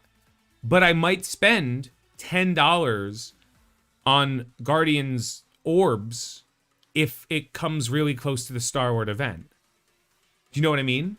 Like, if I'm willing to spend money, when you put yourself to $60 a month, there are some offers that are absolutely phenomenal. I mean, Guy, just to let you know, my defenders are like 380, so like I know, but I've also played the game for 3 years, so my defenders were 300 when they were good, or not good. Good is bad. I'm sorry. When they were useful. You think ISO boost is a bit better than a gear level boost? I think ISO 3 is a really good upgrade, but I don't think ISO 1 and 2 really makes too much of a difference. Bonk. Bonk. Boop. The Doom aim nodes are AIM, Mercs, or Wakandans. Doom aim nodes are AIM, Mercs, and Wakandans. So Shuri's available, so that's just immediately amazing. Like, Shuri being option is already the best version of what that could be. And then there's Mercenaries, which allows you to use Killmonger. Well, both allow Killmonger. So Shuri, Killmonger are definitely two characters you want to work on for that, because you're going to get extra value out of both of those characters for both the Chaos event as well as, like, everything else. So if Shuri and Killmonger are available, at that point, you're just filling the gaps, right? My Guardian's 200k, just lost 270k Blitz team of Crossbones. Ugh. Sorry, bro. Yeah, the Guardians have lost a lot of value over time. But, like, old teams lose value. What release method is Silver Surfer going to be? Any other surprise in the words? Silver Surfer is going to be released as a gold milestone like Emma, and you're wrong if you think otherwise. Sorry, I went a little metal there. Aim and Shuri is the lowest power I've seen do it. Yeah, that's fine. What release method is, yeah. People want to ask the question. I'm more than happy to answer them. It's not asking a question that bothers me. It's coming in with bad information that bothers me. I don't care if you want to know. I'd love to help you. I'm here to help. I'm not streaming for my own health. I want to help people be better at the game if I can. But at the same point, if you're like, but I heard Steve from fucking nowhere said something stupid. And I'm like, well, Steve from nowhere is stupid. Like, I don't know what you want from me. But you can believe anything you want to believe, man. Earth is flat, bro. I don't care. The Guardians, yeah, that's Tinox right. The Guardians, specifically Star-Lord. Star-Lord needs a health increase. His damage is actually reasonable. He needs a health increase. Rocket needs a damage increase. He doesn't scale well at high gear tiers. Mantis is actually fine, just nobody invested in her. Groot is actually fine, just he takes other stuff. Would Legacy 1 orbs be worth it for the new account? I would buy a Legacy 1 offer if there was a lot of them.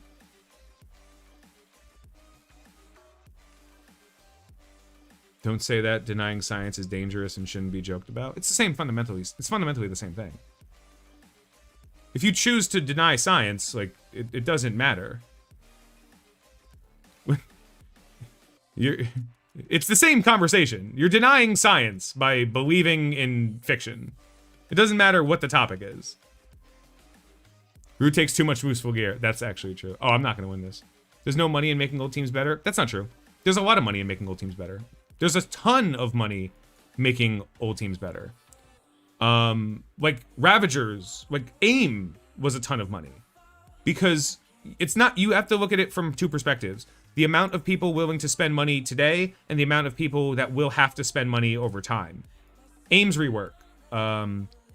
The Wave 1 Avengers rework is one. And yeah, the split team setups are also reasonable, but reworking a character has to come with something. So you might make... Here, let me put it to you, for example.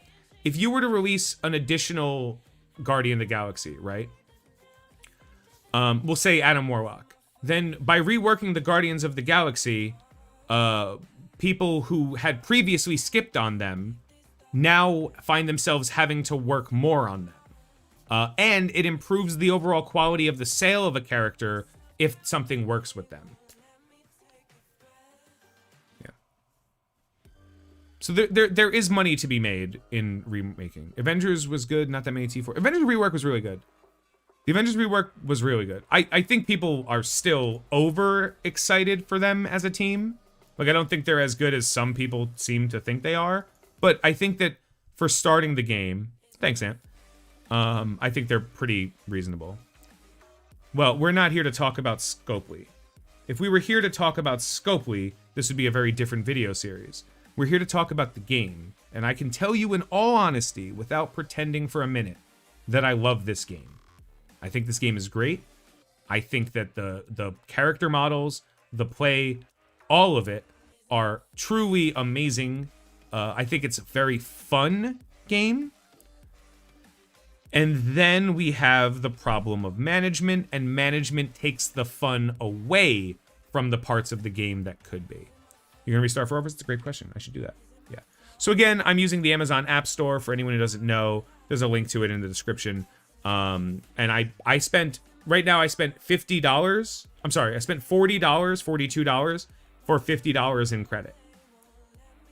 That's how I'm going to be spending money in this game. I'm still only spending $60. I'm not going to be like, haha, I got a discount. Like, that's not how it works.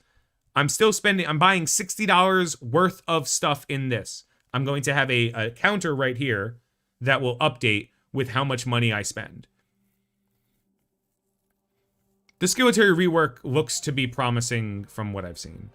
Do you use your own Amazon coin codes? Do I use my own Amazon coin codes? I can't. Like, I can't. I can't, like, it's my account. They'll know it's me. That's not how it works.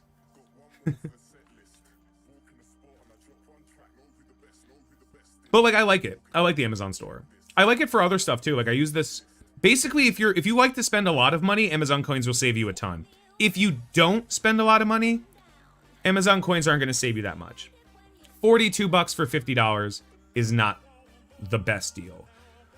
$400 for $500 is a huge deal. Yeah. Oh yeah, no. I know.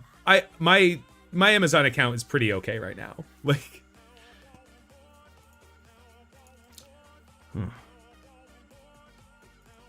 Okay. So now we got offers.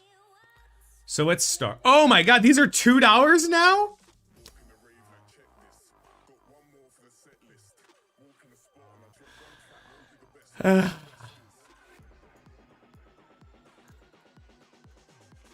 Okay, first of all, where's the Power Core bundle? Where's the 99 cents for Power Cores? Where's that bundle? Absolutely not. Absolutely not. I mean, to be fair, I don't think this is a bad offer. I think this is great. This used to be $5, right?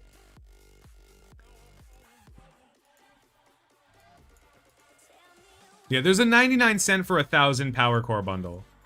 Somewhere.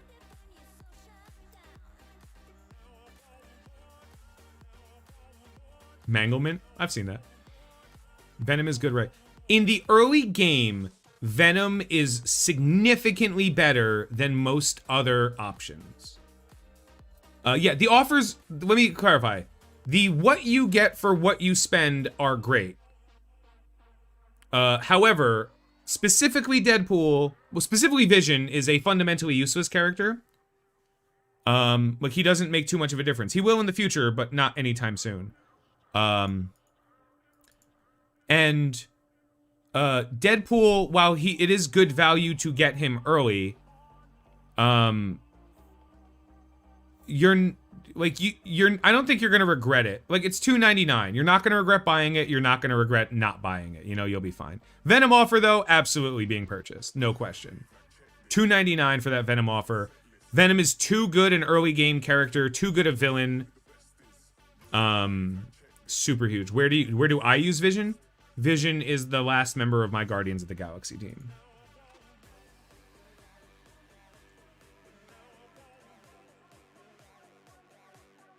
$10 is nothing. Yeah, but you also aren't limiting. You're not setting a hard limit. When you set a hard limit, the issue becomes evaluating what you get. So I agree. I think that I would, under normal circumstances, if this was just a brand new account, I would say buy all 3. You get characters, and characters matter in the beginning of the game.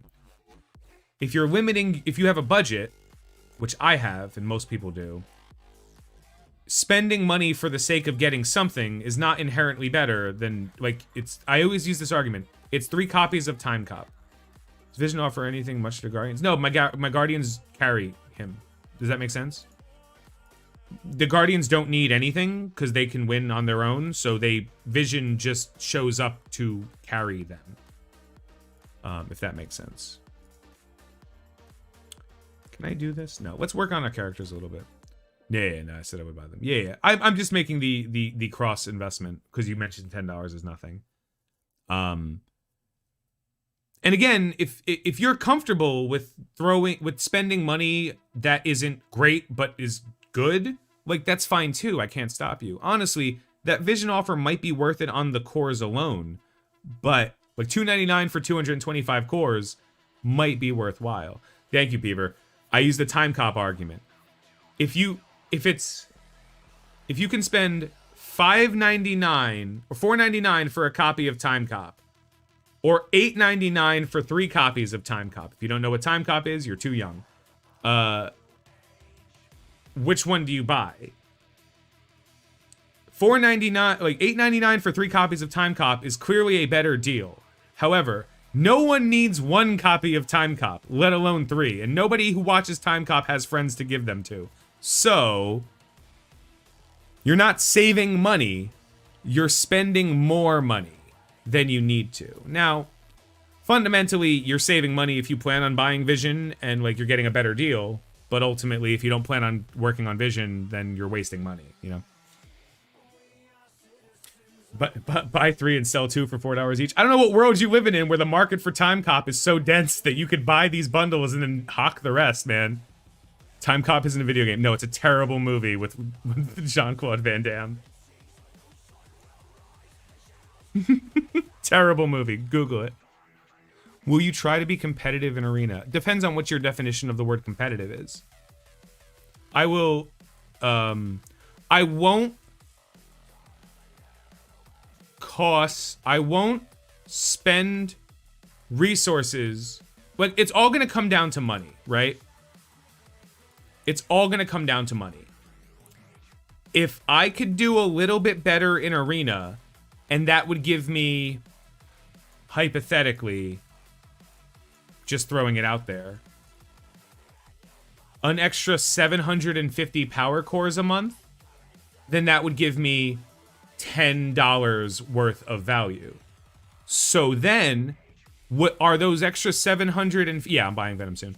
Are those extra 750 power cores worth, like, would I rather work on characters to get those, or would I rather spend $10 to buy the power cores and work on other characters? You know what I mean? Like, there is a lot of questions. Some people have not as good as Kickboxer. That's true. Or, obviously, Bloodsport. There are a lot of questions in this line. You know what I mean? Like, if you want to be good in Arena, you can be. I have played this game for the entirety of the game. I can tell you, being good in Arena is not as important as people think. Because as a free-to-play, it is very important, but the problem is it's hard for a free-to-play player to be competitive in Arena. As a spender, the value you get from Arena is of less value because you could spend money to buy the cores, and the resources you get don't make too much of a difference. You know, so I like, for me, I'm looking at like a top 200. That's where I kind of want to be as time progresses. But it really depends on what the offers look like and how things work. Horde war currency?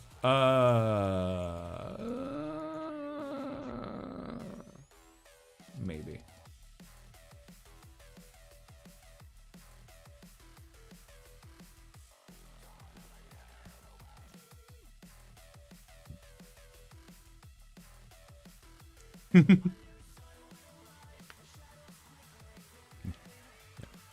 I like, trust me, I'm not going to ignore Arena. I'm still going to do my 5 fights every day.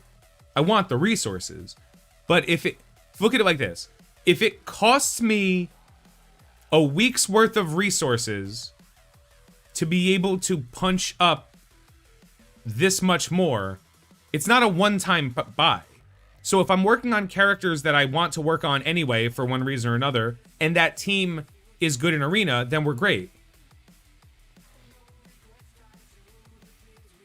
I mean, I spent money on Black Order. I don't regret it at all. Yeah, but did you spend money on Black Order when they came out?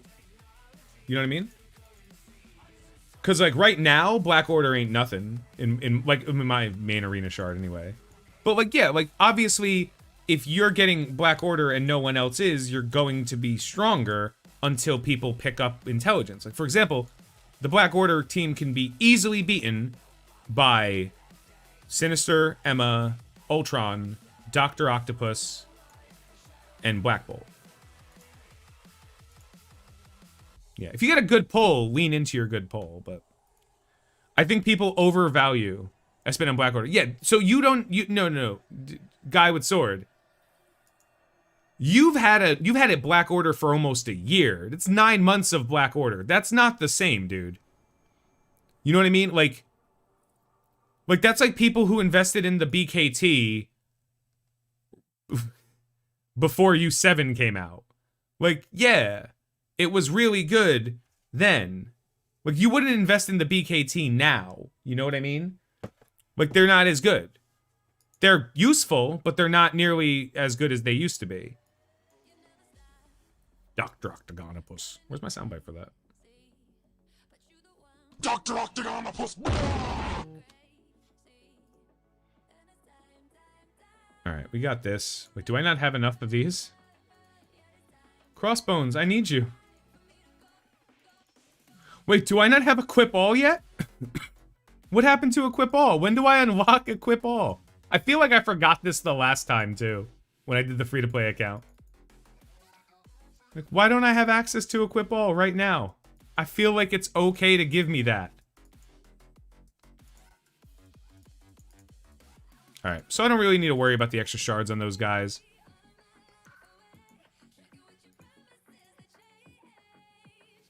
I see it, Chandler. It doesn't unlock until level 40. Ugh, so stupid. I guess it makes sense because you don't want people wasting their resources, but ironically, these are the resources that's super easy. Guess your shard hasn't caught up yet? That makes sense. Well, the defense is all Black Order, but, like, it doesn't matter. Everyone has defense as Black Order. The thing is, like, clicking auto to beat them is where we're all at. Alright, what of these...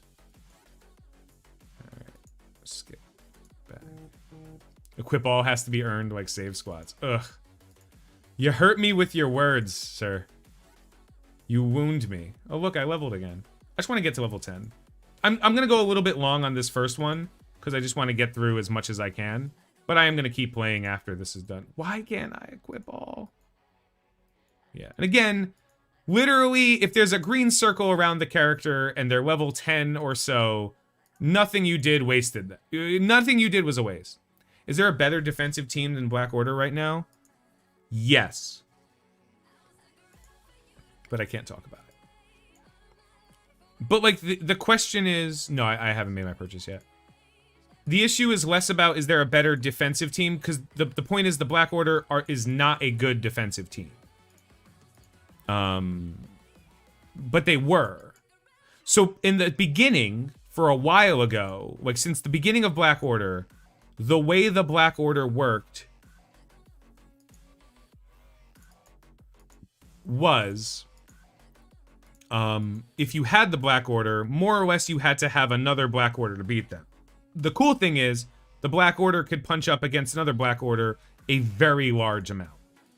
So your Black Order doesn't have to be as strong as your opponents to beat it, just as strong as your opponents to hold. And then anyone who didn't have Black Order had a hard time. Now, I don't even use my Black Order. I put my Black Order on defense because whatever, but I'm done. Like, I just auto the Black Order team. I have a video on it. I have a video on my YouTube channel of like 4 times where I click auto and do other stuff while my Black Order team is going on. What symbiote Spider-Man? I don't have other symbiotes besides Venom. Should I focus on other symbiotes? No. Dredgen. No. Symbiote Spider-Man is what you call a standalone character. He's good on his own. That said, if by some chance you want to work on Carnage or Venom or Anti-Venom, or you can access them, then by all means do so. The team is great. Can you replace Ultron in that Black Order counter? My Ultron is Gear Tier 13, was Gear Tier 14, ISO 2 when I used it. Please understand, Ultron does not need to be strong. He hard counters the team. I can't say what the arena defense team is because it's like, one, it requires Doctor Doom, and 2, very few people know about it. So if you don't have Doctor Doom, it doesn't matter to you. If you do have Doctor Doom right now, I can tell you with all certainty, it does not involve Red Guardian. Would you buy Symbiote Spider-Man? It depends on the price of the offer. 50, because Symbiote Spider-Man's 100 shard unlock, so I wouldn't buy 50 shards of him, you know? But if there was a way to unlock Symbiote Spider-Man for a reasonable price, I think I would. Doom plus Nebula. There it is, you nailed it. No, the best arena defense does involve Doom, doesn't involve Red Guardian. And it's about to get better with Silver Surfer. Okay, so we don't have to worry too much about the events. Sir, why do you have your cap backwards? Chat? Would someone like to answer why that? Long shot. Damn, you're right. No, long shot's not. Long shot is like, I've said many times, long shot is the absolute best character in the game that is useless. And by useless, I mean has no use. I mean, if you did nothing, if you could have every character maxed out, right? If you had long shot unlocked or didn't,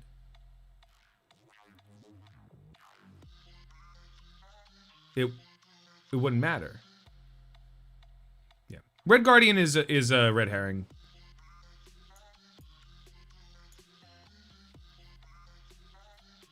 Yeah.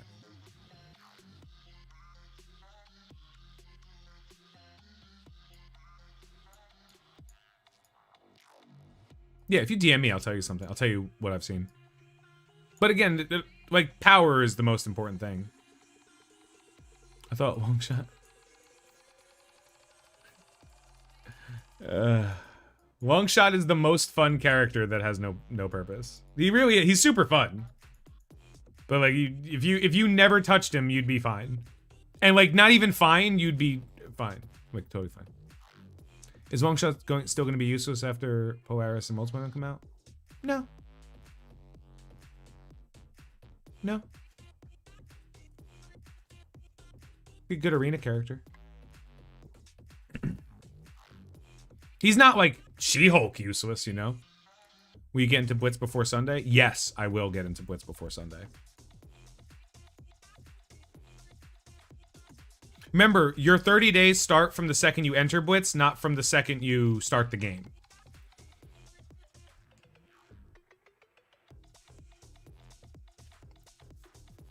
Can you one-shot all the nodes with Symbiote, Spider-Man, Carnage, and Evade? Yeah, absolutely. The last node might give you a little bit of a challenge, but like, yeah. You should be able to beat the first 3 nodes with those 3 characters easily. Actually, Carnage is the only one of those characters that has a little bit less value than we originally anticipated. He's still great, but like for Dark Dimension, he's almost, I don't want to say useless. That's not fair, but he's definitely nowhere near as good in Dark Dimension as he is in Raids. It's kind of hard to become She-Hulk to those are useless. Yeah, right.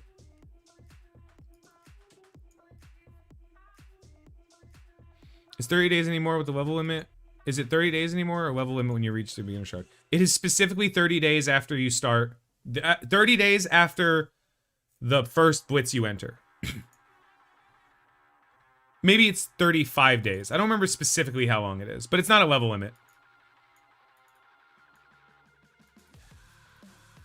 Here's a real question. You get the shards to unlock She-Hulk in this account. Do you unlock her in this account first? Probably. Probably. I can get a lot of value out of a very early She-Hulk. As a Bio City character. If she became farmable, definitely. Like, I'm not going to not unlock a character, you know?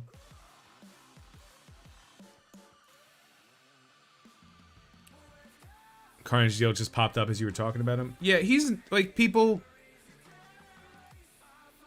He's very good for the team as a raid character, but for Dark Dimension, he leaves a lot to be desired. Shatterstar is better on his own compared to Longshot. Shatterstar is better on his own compared to Longshot. With proper investment. What's up, Xander?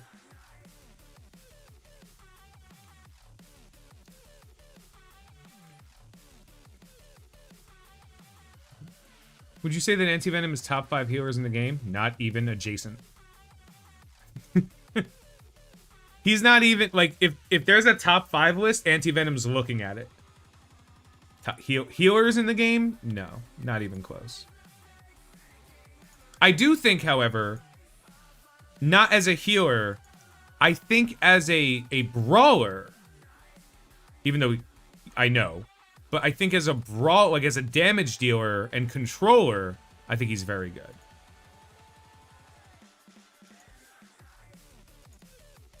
Right? To be fair, if you're using the symbiotes plus, like, if you're using symbiote Spider-Man and the rest of them because, like, it's fine. Like, you don't have to always use exclusively nocturnal characters, you know? Like, my arena team, like I just mentioned, Emma's not nocturnal. But, like, the other 4 are, so it's like, well, I could either lose the fight or actually win the fight. Bonk. I take his passive for granted. Who's Symbiote Spider-Man's? Yeah, it's huge. Huge. Carnage's passive? I think Carnage's passive... I think people see Carnage's passive and think it's more powerful than it is. Like, I think it's very good. No question. But, like, at the same point, like... If you're not getting characters to red every time a character takes a turn, then you're not getting any value out of it. The entire point of the symbiotes is that they don't get to take a turn. Relic on? Sweet, let's go. Relic on? Time to log in on my phone. Alright, so this should unlock Villains campaign soon. Okay. So I'm going to restart one more time and see if any new offers have come up. I do want to obviously pop my offer cherry on this.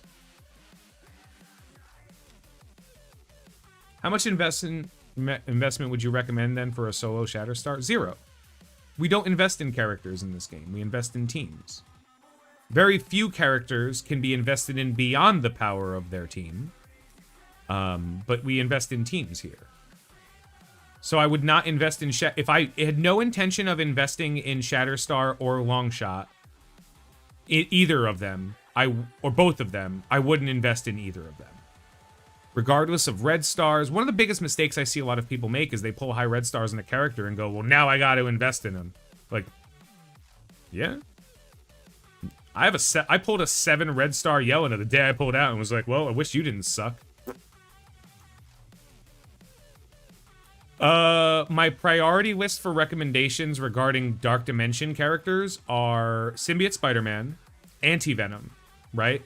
And then Scream because she's cheap and has a Dispel on basic, which makes her better than Venom.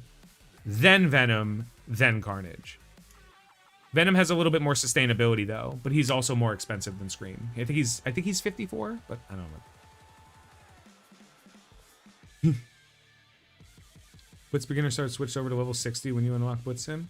Oh, that's awesome. I had no idea that if that's true, Adam Wong, that's way better. I'm going to get so many free characters from Blitz. It still takes forever to get to level 60. But I'm not rushing. One thing that people, like, I'm not rushing to get to a high level because people think, like, oh, once I get to the level cap, I could do endgame shit. You can't. Yes, that's the biggest issue that I found with red stars is they need to remove 1 and 2 red stars from red stars, guys. Like, it needs to happen. Nobody in the history of red stars has ever, now, in the last, like, 3 months, have been like, yay, 2-star. Like, no, it's useless. I'd rather spend 4 promotion credits on every new character, or 5 to get them 1 and 2, as long as, like, my regular red star orbs never pulled them. Blitzsim did screw over. Blitzsim didn't screw over new players.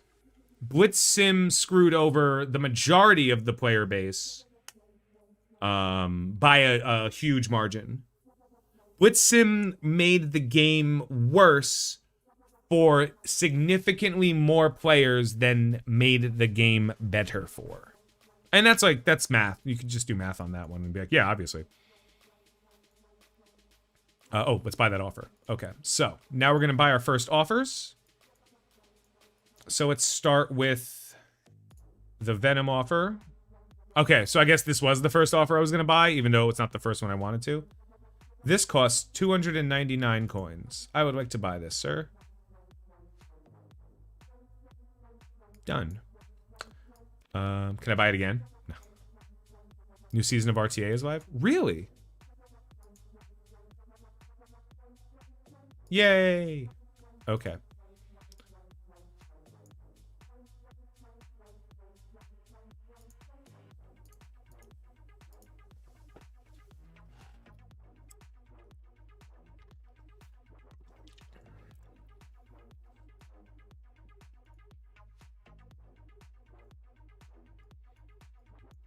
So we know we're not buying these two, right?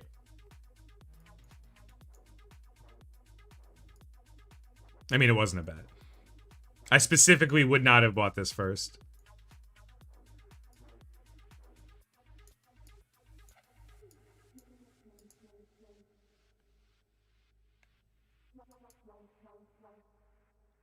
No, because I know 2 things I want to spend. So this would be $13, right? This is a very good offer. So immediately having a stronger Venom is going to set you up for a long time. But more importantly, the 5 of each orb is very good early. And the 450 cores. $60 a week. Oh, I could spend $1,000. I could spend like $1,000 a week in this game. Trust me, it's there. How much have I spent so far? $2.99. I'm just running the numbers. The Venom offer was obvious. Venom is too good a character in the early game and holds up a lot of weight as you progress through the game. So buying him was totally reasonable. My question is $10 for... Is that 4... That's a 4-star Venom, right? Yeah, that'd be a 4-star Venom. No, that'd be a 5-star Venom, right? No, it's 4-star. So that'd be a 4-star Venom. Is that worth what I'm getting? I feel like it is, but... Yeah. Does premium orbs could be very good or very bad? Well, they can't be bad. They can only be awesome or whatever. 4-star, 180 shards, yeah. Okay, so I'm buying that offer. I think this offer is a very... For $60 a month, this brings my grand total of spending to $13. Yeah, it's $2.99 plus $9.99. All right, well, I guess I'll enter my password now.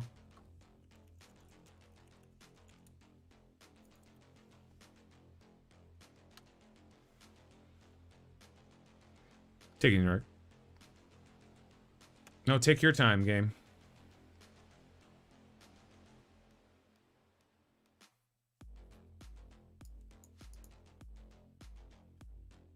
Need some cheap Red Star offers? No chance. We will not be buying Red Star offers in this account. Okay. Let's...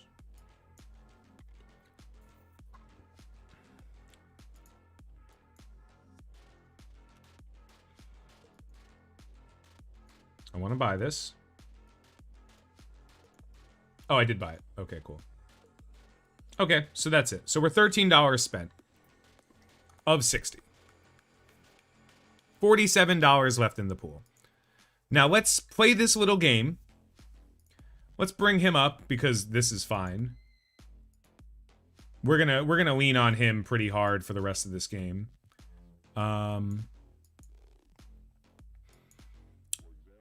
We're gonna collect some resources. Not unreasonable. And now we're gonna open some orbs. So, would you recommend taking Venom to gear tier 14 or 15? Scream to 15? Scream before Venom, definitely. But Venom, I don't think Venom needs to be past 13 for the team. If you're looking to be very sparse with your source. Scream gives you more value. Venom's good, but costs more. Scream is cheaper and adequate. So she's better than how much cheaper she is. Does that make sense? All right. Let's do this, guys. Let's open 5 of these. Let's not open these yet. These are terrible. There's nothing. No, we're gonna open the legacy orbs.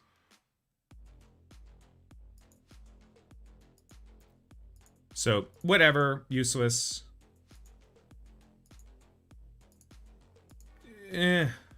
Useless. Oh god, no. None of these were gonna have particularly too much value, but it was still a reasonable jump of character shards. If you were gonna take 4 symbiotes, who would your 4th be? It would be not Carnage. It would be not Carnage. It would, if I had to build 4 specific symbiotes, it would be not Carnage. Okay, so those didn't matter. So let's do some drumroll stuff. First time on my free-to-play account, I opened my first premium orb. I got 50 Minerva shards. Let's see what happens here. Yeah, I got some reasonable... I meant, like, the offer was worth $10 because it was more than $10 worth of value. That's why I bought it. So let's see the first one, right? Obviously, Seed Theory is not for smart people, so we're not going to do it.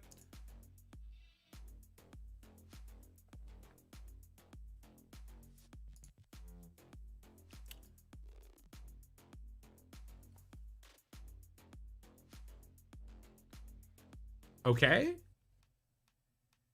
Like, okay.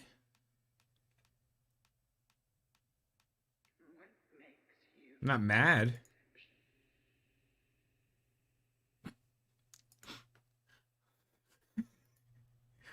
They can't all be winners. Why was he purple but 15? Did anyone see that? That one's a little bit more reasonable. This is useful. These shouldn't be in premium orbs. Yeah. I think it's because it unlocked him, Devin.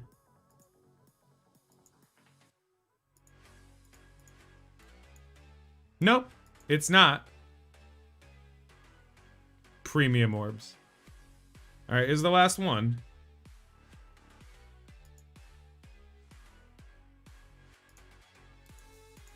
So nothing lucky happened here. Like nothing amazing happened here.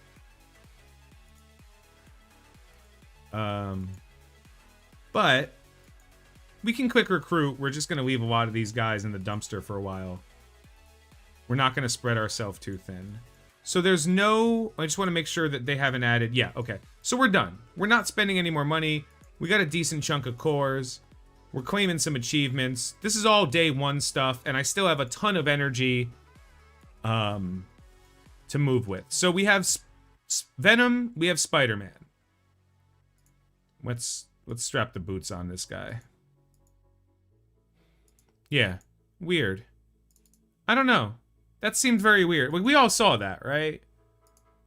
Hydra Scientist isn't terrible. None of these character shards were particularly disappointing. And again, early game gives you a little bit more value. You know, like, having characters is better than not, especially when you're building up a team for this. So Venom's going to help me with the villain stuff, but I am at level cap, right? Yeah, I'm not there. So my goal is to hit 10. We're going to leave these guys behind a little. And now we should be able to do villain stuff. Yep. And all villain stuff is easy. So let's just show 1 or 2 fights because we're getting ready to close the stream. Obviously, I'm going to keep playing, but anytime I make a purchase, I will do a screenshot of that purchase. And in the future, like the next week, next Friday, I will discuss why I made that purchase. Like, obviously, if I log in tomorrow and there's a $24.99 pack for, like, a team that I want, I'm going to buy it. But I'm not going to wait, you know? But I will make the screenshot so we know how many things. Now, my Amazon coins, you're going to see that number go up and down all the time because I'm going to keep buying more. But ultimately, monthly tally graphic, yes. Right here, which you don't see, which is currently held by the Nuzlocke rules, that's going to be my monthly tally. This loadout that you see is exclusively for YouTube streams. Don't close the stream? Why would I close the stream? Oh, from this?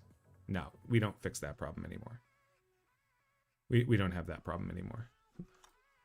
See? We can do whatever we need to now. Bonk, bonk, bonk. It's because Shield Trooper is God tier, yeah. None of those... The Shield Trooper unlock is a little bit less valuable than some of the other ones. Ooh.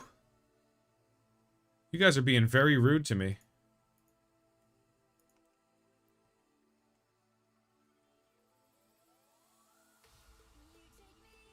Chunk.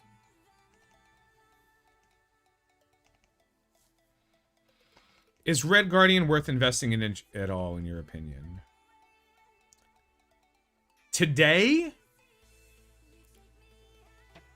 as he is right now, no. If you asked me that question in a week or so, my response might be different.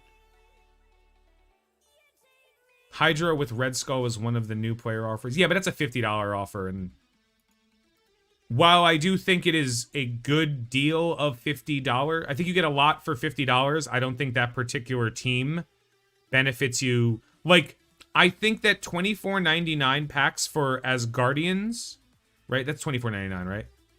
For Asgardians, or Wave 1 Avengers, or Sinister Six, or the Mystic team, any two of those are worth significantly more than the Hydra starter team. But that's just it. If you reached cap and have no money to spend for the month, but Scobie releases a one-day offer, like 100 Silver Surfer for $5, what would you do? I wouldn't buy Silver Surfer. On my main account, I'd be clicking my heels, because I just got that. But I would tell people to buy it. I would advocate for people to buying it. I'm limiting myself because it tells the story. The story of the Dolphin. No, of people who have limited funding. Not everybody can just be like, here's my wallet. Like, that's not an option. Once you get started raid currency, who are you going for first? Zemo? Zemo. 100% Zemo, dude. Like all of the other characters. So the cool thing is when you're a spender, target farming for legendaries doesn't actually matter that much. You don't, as a free-to-play player, I think it's really important to get Star-Lord because your roster, you can't catch up. You can't, like, look at me working on my Asgardians. Like, yeah, cool. And then 3 months from now, when you're 65 and can't farm hella, like, it's not gonna work out. That's not how it works, man. We're not playing games. I'm buying offers to help me progress my account within a budget. If I'm at exactly $60 and they release an offer for $1 that is every character at the game unlocked, I'm buying that offer and I'm starting a new account. You know what I mean? If they release an offer that's $100 for everything in the game, I'm not going to change that. I will discuss all day why I think you suck, why I think that offer is worthwhile. I will gladly help you make decisions regarding whether or not it's worthwhile. But because I am limited by the X-Men offer, oh my god, the X-Men offer is the biggest trap in the game. I want that X-Men, I bought that X-Men offer by accident, if anyone remembers from my stream. And then I said, could you please take all of this garbage away? Like, what? I'm like, I don't want it. And they're like, what do you, okay. So they gave me the money back, and I was like, you got the shards. And they're like, yeah? I'm like, just take the shards away. Like, what? I'm like, yeah, I'm not gonna have you, like, shadow ban my account because I rubbed, like, no. Take the garbage. All my X-Men were 7-star except Cyclops. Like, I was like, just take it away. I didn't mean to buy this. If the X-Men, does the X-Men offer have Beast? The initial character offer? Chunk. Oh, I'm not gonna win this fight. These guys need some work. So, now I'm gonna show you guys the last thing is, oh god, Venom. But X-Men 2, they weren't good rates. Put up just by buying. Yeah, but the amount of money he spent is not reasonable. That's not Chess Rabbit, that's, like... He didn't catch up, right? Like... Because it's not just, I bought the character offers. You're also buying ability materials. You're also buying whatever else it is. Like, you're buying everything. Because you can't accrue that. Because you can't make up for lost time. You have to spend for lost time. He didn't just buy a character offer. He bought all of them. And then he bought gear abilities. And then he bought training orbs. Like, the exponential cost to create that makes any results of it fundamentally... There's fundamentally no way it was less than, just being conservative here, 25, 30,000. Like, in a year's time, no, it's impossible. Like, if your TCP, if your TCP is like a low 6 million, but you're targeting specific things, then it could be less, but no, there's no world. Like, it's literally impossible. The things you don't realize you have to buy come up really quickly, and it's a pot commitment at that point.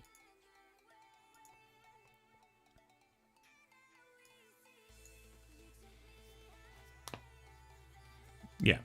Greetings from Germany, my friend. Unlimited money, you can literally buy every character except legendaries and non-character farmability. Yeah, like... If you're willing to solve a problem by throwing money at it, you can solve the problem by throwing money at it.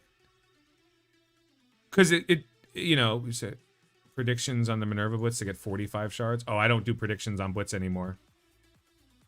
I can't. It's impossible because it's too easy because Blitz is no longer about skill. I'm $20,000 into this game over 3 years. Most of it was in the first year. Because when I spent... Like, I think I probably spent about $10,000 in the first year, and then, like, 8,000, and then, like, 2,000, you know? Up to this point. And a lot of it is, like, why you spend. So when I started, I spent a ton of money on stuff that immediately mattered. Like, I got high stars on characters, I had Nick Fury on his first pass, you know, like... You got things, but as time went on, the value of the money you spend goes down. I don't know if you're impressed by someone who spent a ton of money to accomplish a task. Some people are. I don't... I'm not impressed when a Corvette beats a Honda Civic.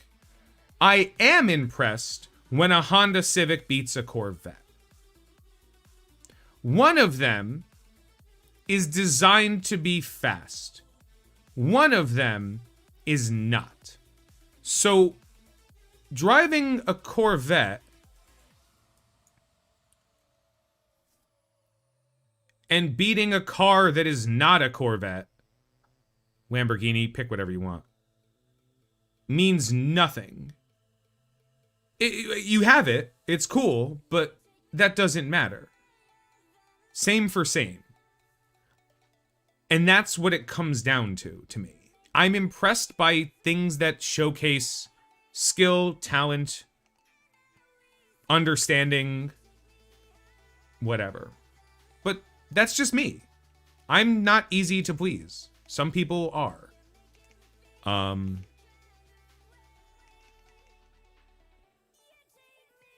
I have been friends with some of the top free-to-play players in this game. By top, I mean the highest investment in the roster. And one thing I can tell you about the free-to-play players in this game that have gone that deep down the rabbit hole is that they have put in 3 years worth of work into the game. Yes, Dallas, by the way. I'm sorry, I didn't ignore you.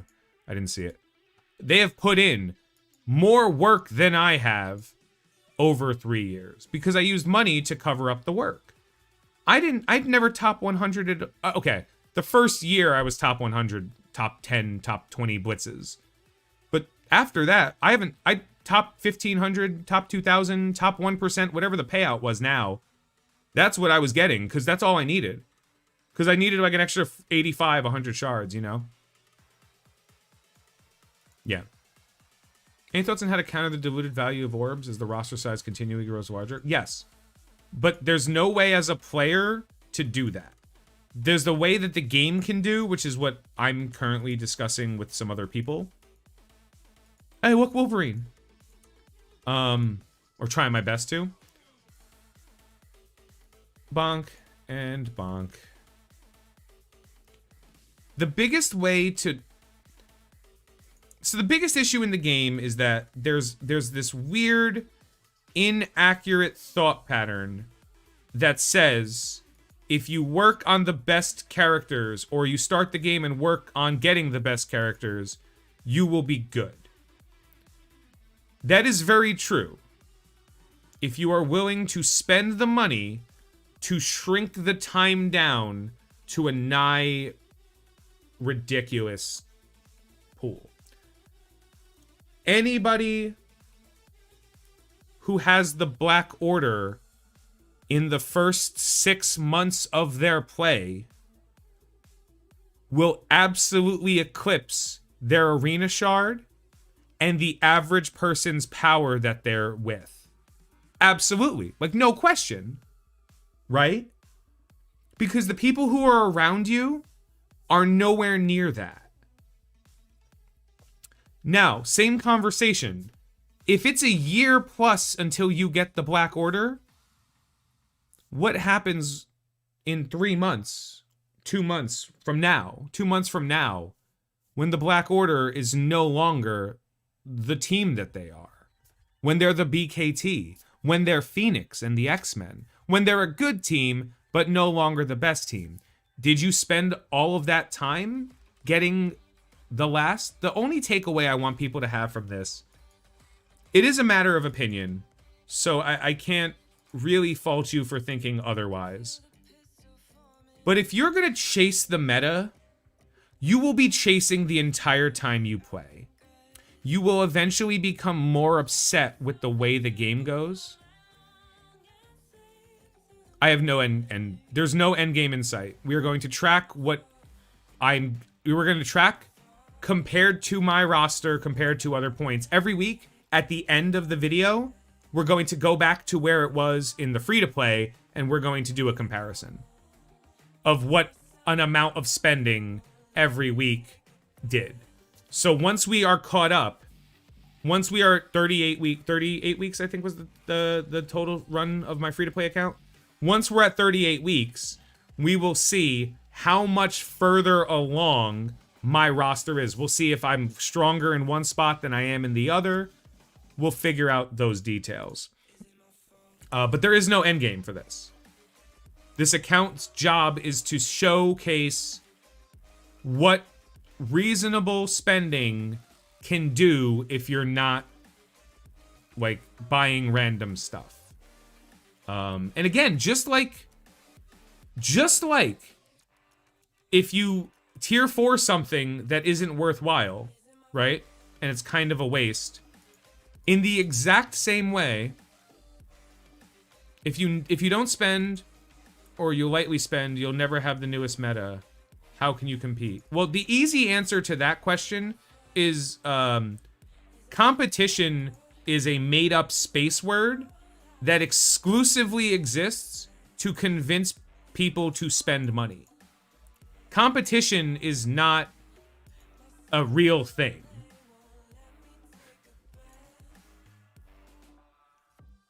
I did better. Yeah. There's no such thing as... There's no competition in this game. You will never be able to accomplish the things that I've done without spending a commensurate amount of money. Or a reasonable amount of time. I beat this the last time I went in. This is so weird. So, because of that, you will find your own degree.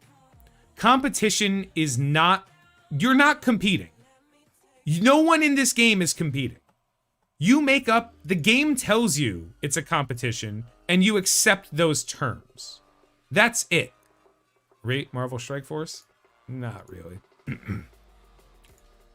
So there isn't an actual competition. You can't compete in Blitz. That is impossible. You can compete in RTA because there's nothing to compete in RTA right now. You can compete in raids because you will be accomplishing the same thing within a reasonable power of other people. So if your roster is 1 million TCP, you will be doing what other 1 million TCP players can do. If you're looking down the line to like, but I can't do Doom Raid, it's not for you. Oh, it's ridiculous how much money I have to spend in order to be able to do this. You don't have to spend anything, friend. If you want a game that gives you good value, Dragon Champions. Download it, use Tony's gift as your code. Your value is great. I feel like I let my alliance down. So you're not playing the game's playing you. Right? Well, you're not playing a game. The game's playing you now. You wake up, what's the first thing you do? Shit, shower, shave? Or is it do a blitz rotation? Is it check your raid nodes? What's the first thing you do when you wake up in the morning? If the answer is log into a game, I got some good news and some bad news, guys. Meta player...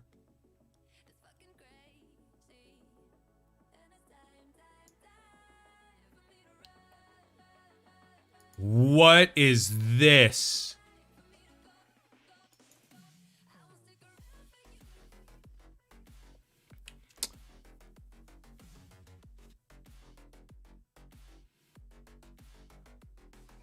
Oh, this is the best way to end this. All right, Arnold, he doesn't play this game. Well, he does, but not in a way that's of any consequence. In the early, you should focus on characters and advance you through campaigns and requirements to get legendaries. Sure, he's not wrong. One of the first heroes, Guardians of the Galaxy, which you unlock Star Wars, is quite versatile and powerful. He's not wrong, but he... whatever. Second hero, side shield faction, defenders... Yeah, all this information's outdated. Valley, good friend, love him to death. This topic is a bit more nuanced. By unlocking Black Bolt and building the foreign humans, you'll be able to unlock the best characters available. Ebony Maw. Not as much anymore. If you're returning, is it better to start over? Credit Tauno. We're going to just skip that. And then Alternerd, who no longer produce content for this game.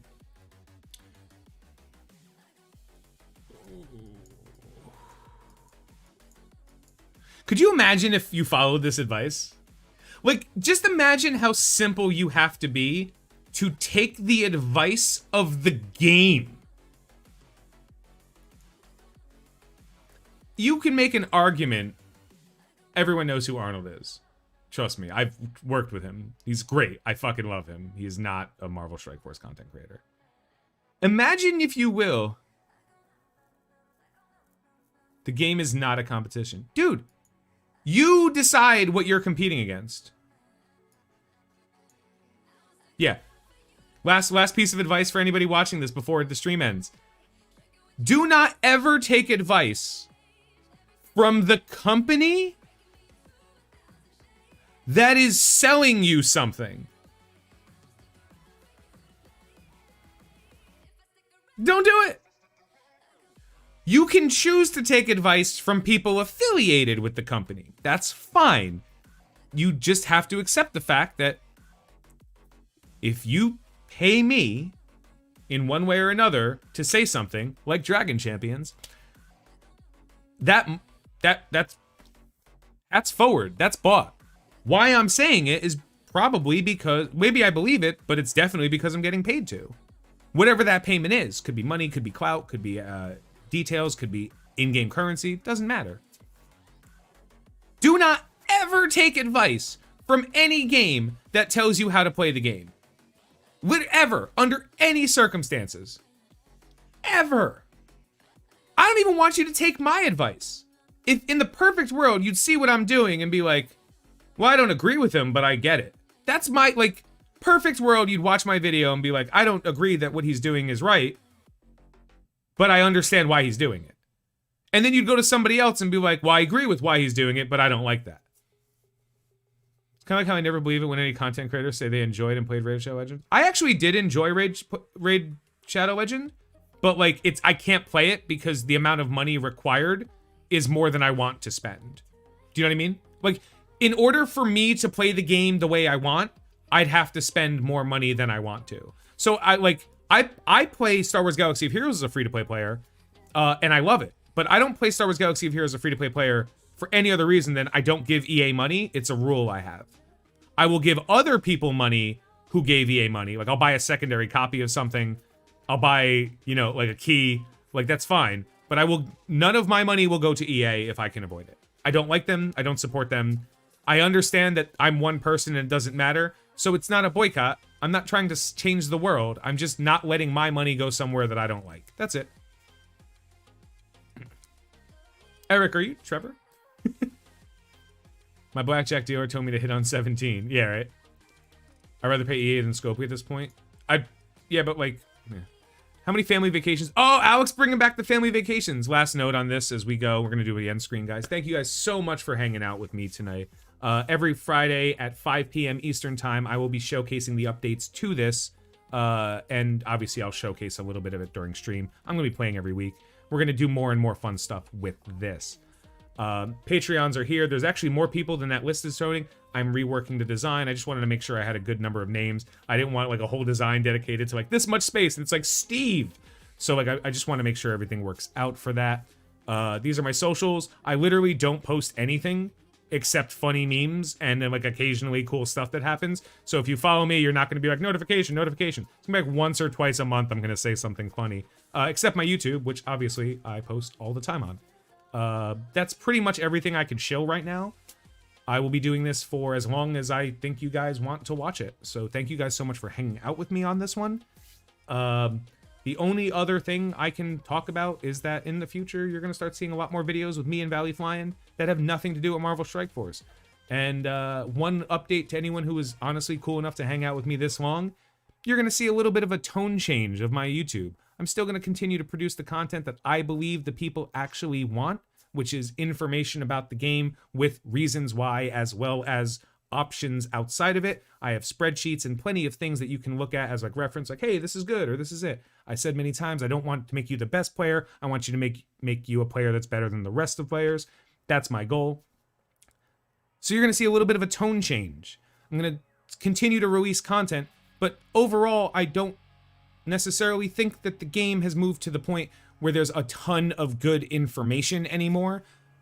So I'm going to continue to release good information, but I'm going to be maybe a little bit more stream Tony on YouTube now than I was previously. If you liked my UFC pre-show, please look at the video Valley and I just did today.